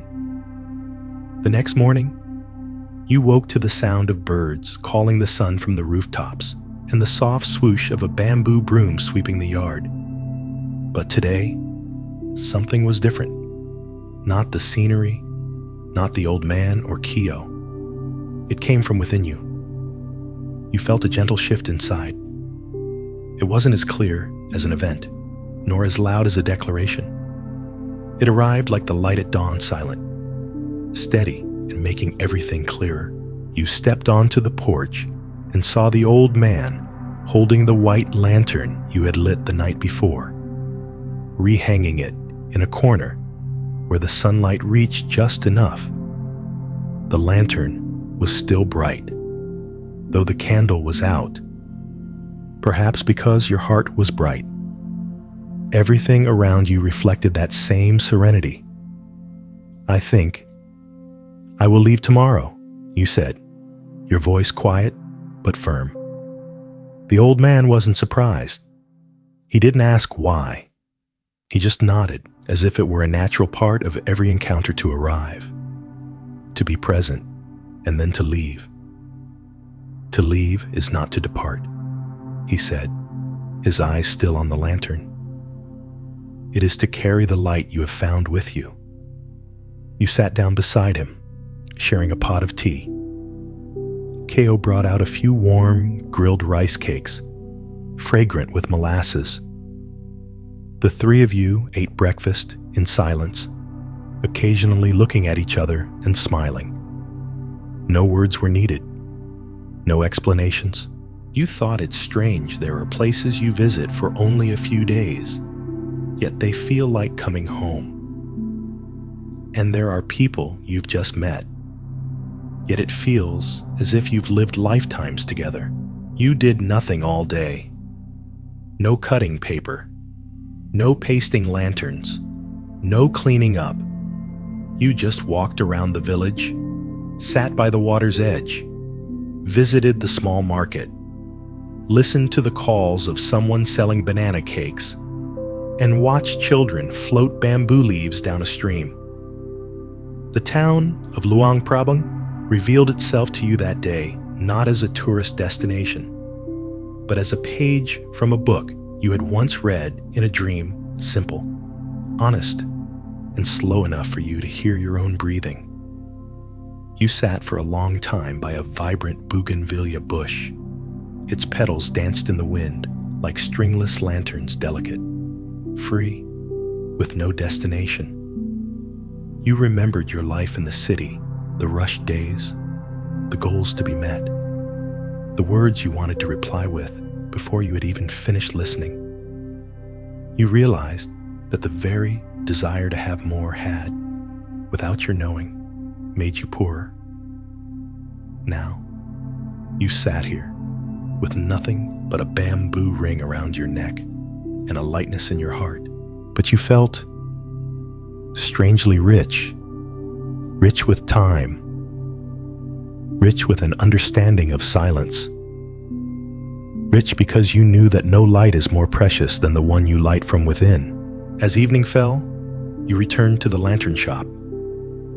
The old man was folding a paper frame.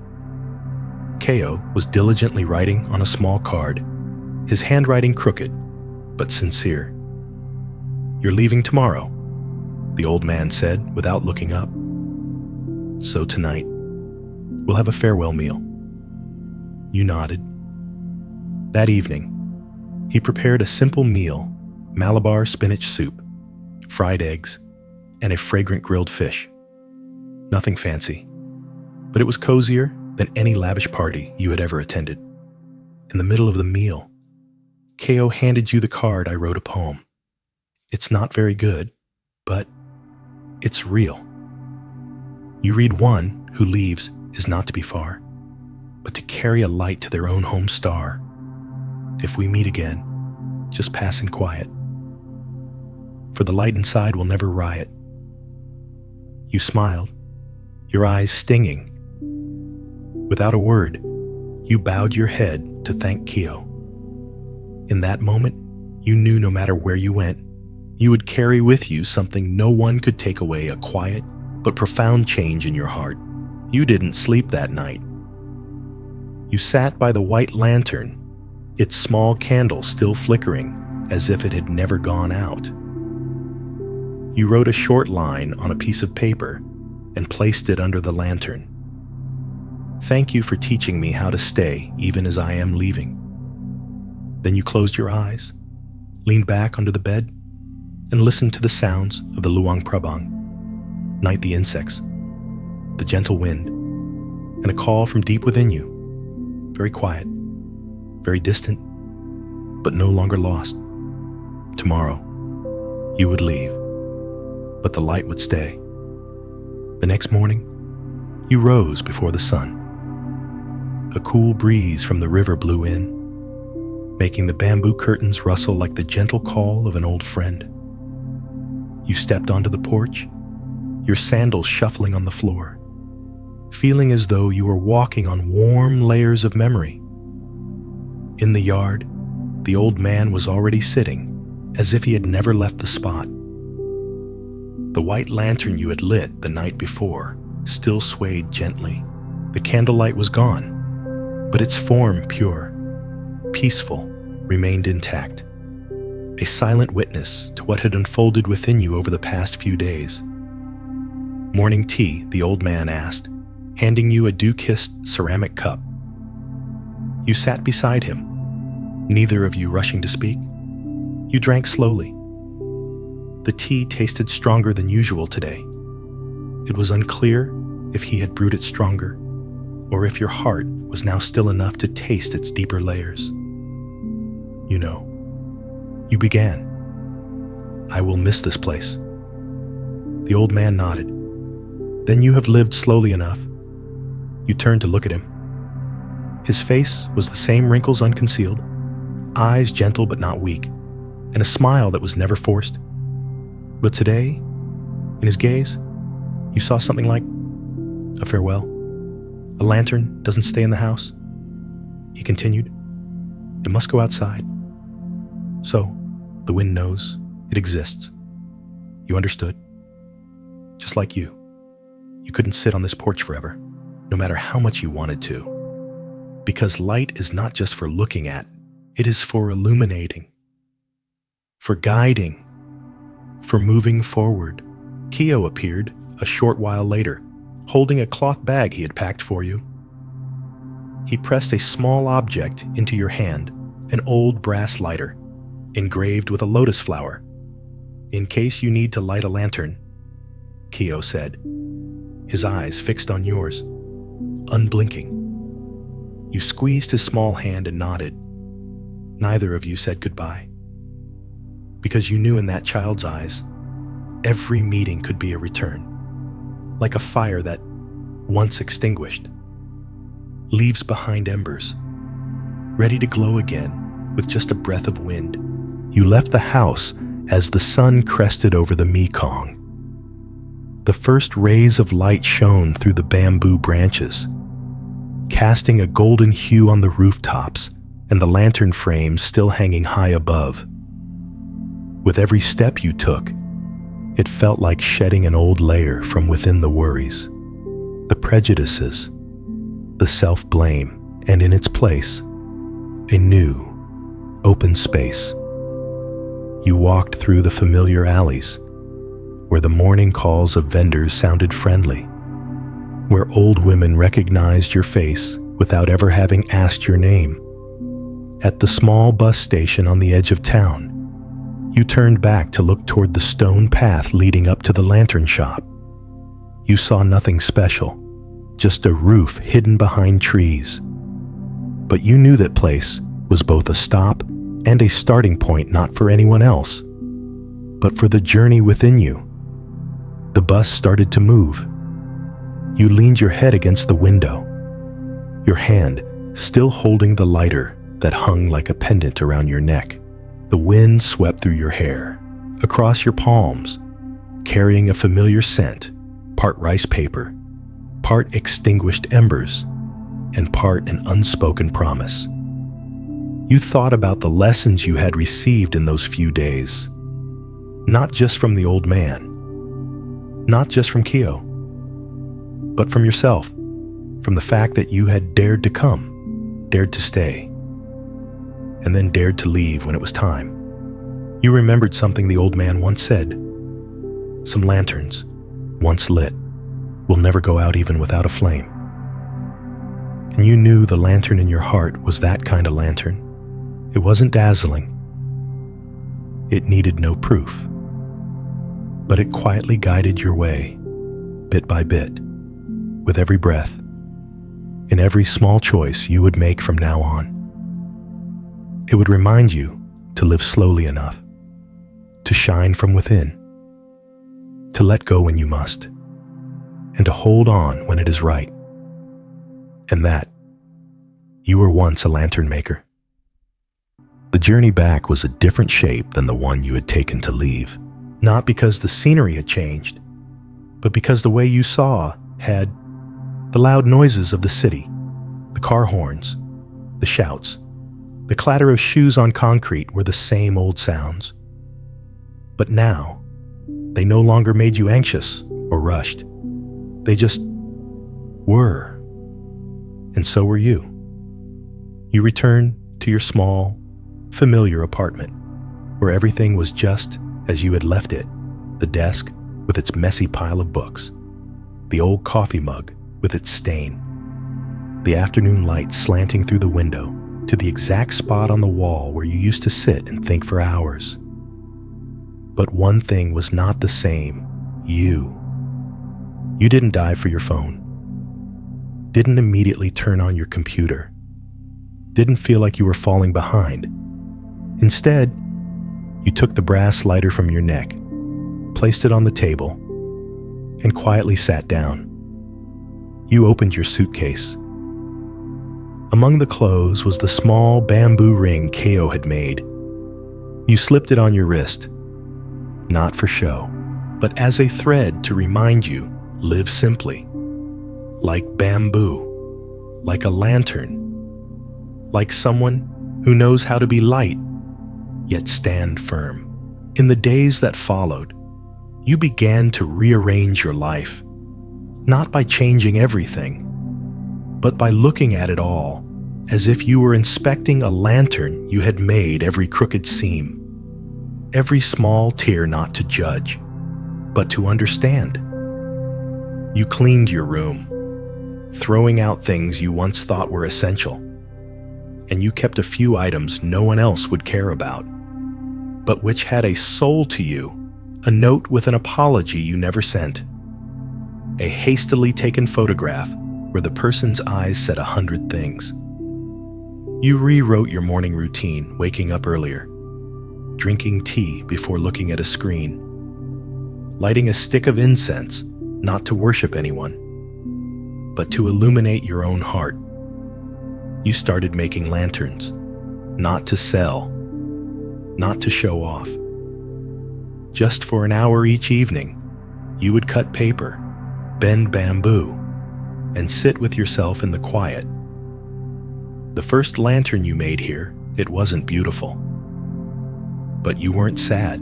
You remembered the old man saying, "A wound is where the light has a way to escape." You hung it in the window. You didn't turn on the electric lights.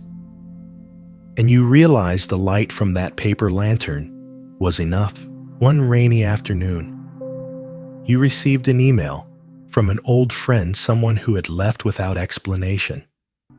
They told you they had just gone through a crisis and didn't know where to begin again. You didn't blame. You didn't lecture. You didn't analyze. You just wrote back one sentence. "Anyone can make a lantern? Whenever you're ready, I'll show you how." Then you lit a new lantern, just for them. Not to send, but as a reminder that a light can always be kindled, even when the recipient doesn't yet know they need it. Another day. While walking in the park, you saw a child holding a paper lantern bought from a street vendor. It was torn in a corner, and their mother was about to throw it away. You walked over, asked for the lantern, and took it home to fix. You didn't know why you did it, but in that moment, your heart felt warm, as if you had saved a small piece of light that life was about to discard. You patched the lantern and lit it.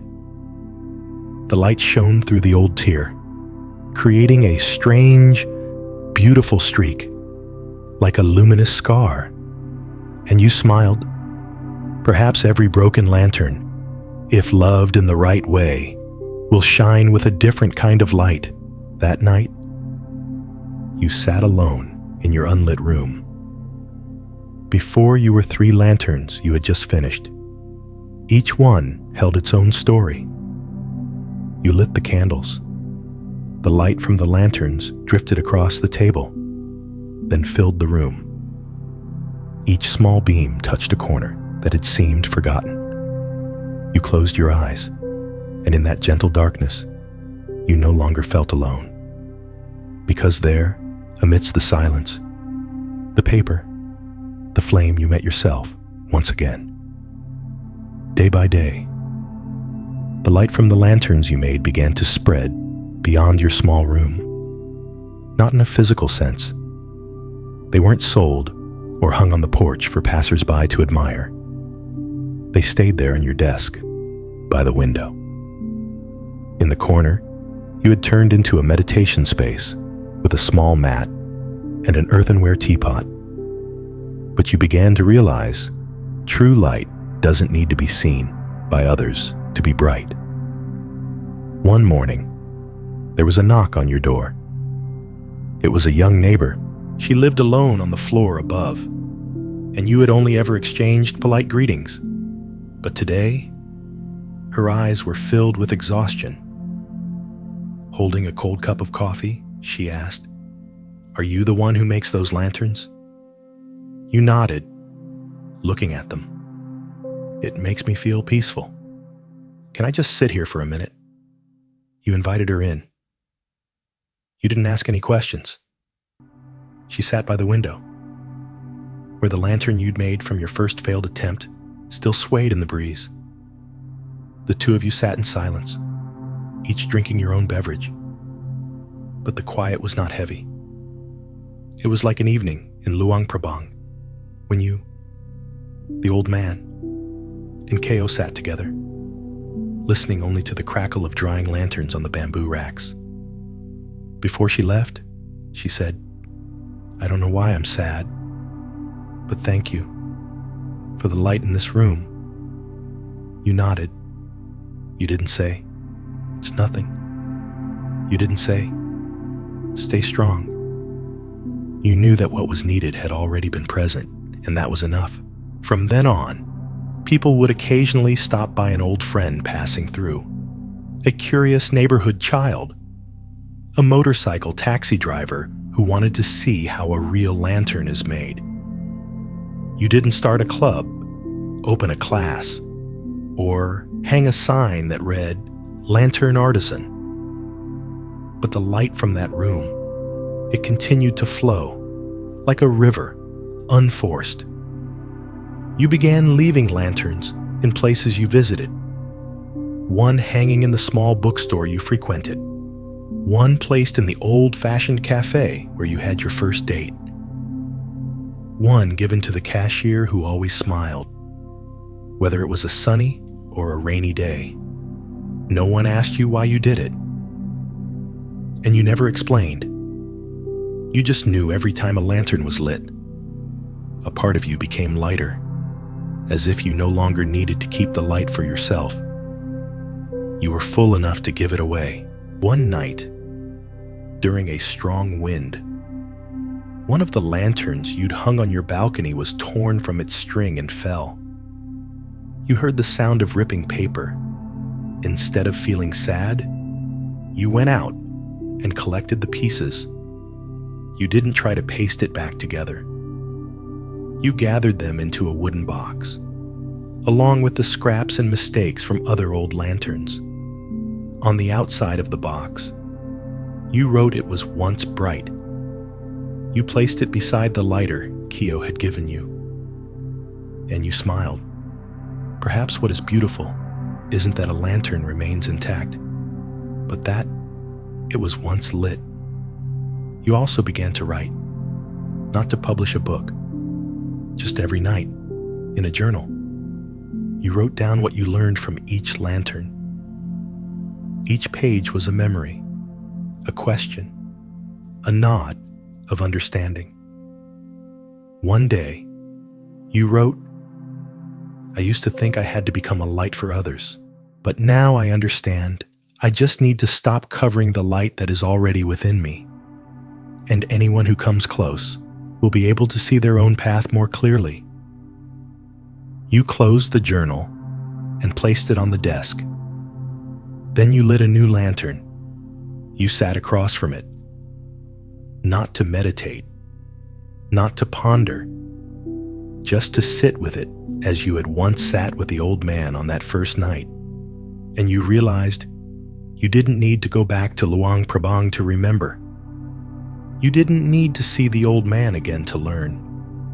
You didn't need to release lanterns on a river to let go, because all of those things were already living inside you, in every breath, in every gentle gesture, in the way you move through a day without losing yourself. And that night, you slept very deeply, without dreams, without regrets, just a lantern maker, smiling in his sleep. On a morning of light rain, you opened your eyes to the soft, dim light of an overcast sky. Water droplets traced paths down the window pane like the trembling brush strokes of an old painter, simple, slow, but sincere. You sat up, brewed a pot of tea, and sat before the newest lantern you had finished the night before. It was the simplest one you had ever made. Just 2 small bamboo rings and a single layer of unadorned white paper. But when you had lit the candle last night, it emitted a soft, gentle glow that didn't strain the eyes like the whisper of someone who has walked through storms but still chooses to speak softly. You wrote a line on a piece of paper. True light needs no recognition. Then you sat in silence. Outside, the rain fell steadily, and you realized it was moments like this that you had been searching for all along. Not fame, not achievement, but presence. Complete, uncompromised. In the days that followed, you brought a few small lanterns to the temple near your home. Without asking permission, without introducing yourself, you just placed them in quiet corners by the window of the chanting hall, under the Bodhi tree, or next to the abbot's tea table. One day, the monk passed you in the courtyard, paused for a moment, and said only this: "The lantern burns beautifully. When no one knows who made it, the light is even brighter." You bowed your head. His words were enough for you to understand you didn't need to be seen for what you did to have value. One evening, you received a handwritten letter. It was from an old friend you had hurt in the past, someone you used to avoid thinking about. The letter was brief, no blame. It just said, "I don't know how you've changed, but I can feel it. And I feel lighter now." You sat for a long time, holding the letter tightly, not out of emotion, but because you knew you were no longer the person you used to be. Not because you tried to forget your mistakes, but because you had learned to let the light pass through that crack and not run away. You took a piece of rice paper and wrote a reply. "Thank you for seeing me in a new light." You didn't send it. You simply burned it under a lit lantern, letting the ashes drift away on the wind. You knew that light doesn't need to travel through the post office. Another night, a strange little boy knocked on your door. He was about 8 or 9. He didn't clearly state why he was there, just hesitated and said, "I heard that you're the lantern maker who knows how to keep the light from going out." You laughed and invited him in. It turned out he was the son of a friend to whom you had given a small lantern for a festival. The boy had kept it for 2 years, even though it was torn. And now, he wanted to learn how to make the lantern not afraid of the dark. You didn't teach him technique. You didn't open a book. You just gave him a piece of bamboo, a sheet of paper, a bowl of glue, and said, "We will make it together. But your hands will lead." He worked clumsily, getting glue all over his hands. But you didn't correct him. You didn't interfere. You just observed, the way the old man had once watched you with patience and trust. His lantern was misshapen, but when it was lit, the light that came from it was radiantly innocent. The boy looked up at you. "I did it." You nodded. "It's not that you made a lantern. You just made yourself." After the boy left, you sat in the room, surrounded by lanterns, old and new, some intact and some burned out. You thought of all the people you had met: the old man, Ko, the neighbor, the old friend, the child, and even those whose faces you couldn't recall, but who had passed through your life with a look, a word, a goodbye, without a promise of return. All of them were light. All of them were also you. And that night, you lit all the remaining lanterns, not for a ceremony, not for a visitor, just because that night the wind was strong, and you wanted the light to not feel so alone. There was something you once didn't understand, that light isn't always for illumination. Sometimes, light is simply for presence, a gentle reminder that in the darkness, we can still walk without being lost. And now, as you sat in the room, full of lanterns, each a piece of memory, a part of a person, a dream once thought to be small, you understood. That evening, the power went out in the city. An early season storm had arrived unexpectedly, taking down a transformer. The entire neighborhood was plunged into a thick, inky blackness. People opened their doors to look at one another, fumbling for flashlights. The drone of a generator started up from someone's house, but you weren't panicked. The darkness didn't scare you. On the contrary, you felt happy. You walked to every corner of the room, lighting each lantern you had made, one by one. 1, then 2, then 10. The paper light wasn't strong, but it was enough to guide your hand to the bookshelf, enough to reflect your face in the window pane, not a face of stress or fatigue, but one as placid as a lake after a rain. You opened the window. The wind blew in, carrying the scent of wet earth. And you saw your neighbors looking up at your apartment, which now glowed softly, like a giant, breathing lantern. You said nothing, just bowed your head in greeting. Then you sat down before the light, not meditating, not thinking, just being present. Late at night, the power was still out, but you felt no lack. You took out your journal and wrote the final lines in the now full notebook. I have learned to light a lantern without waiting for the dark. I have learned to let go, not because I am tired, but because I understand. I have learned to see people as I see an unlit lantern, fragile, but full of potential. You closed the journal, placing it beside the brass lighter from Keo. Then you blew out each flame, one by one, slowly, without regret. Not because the fire was gone, but because you knew that light was still inside you. The night grew deep. The city was still without power. But in your small room, no one was afraid of the dark anymore.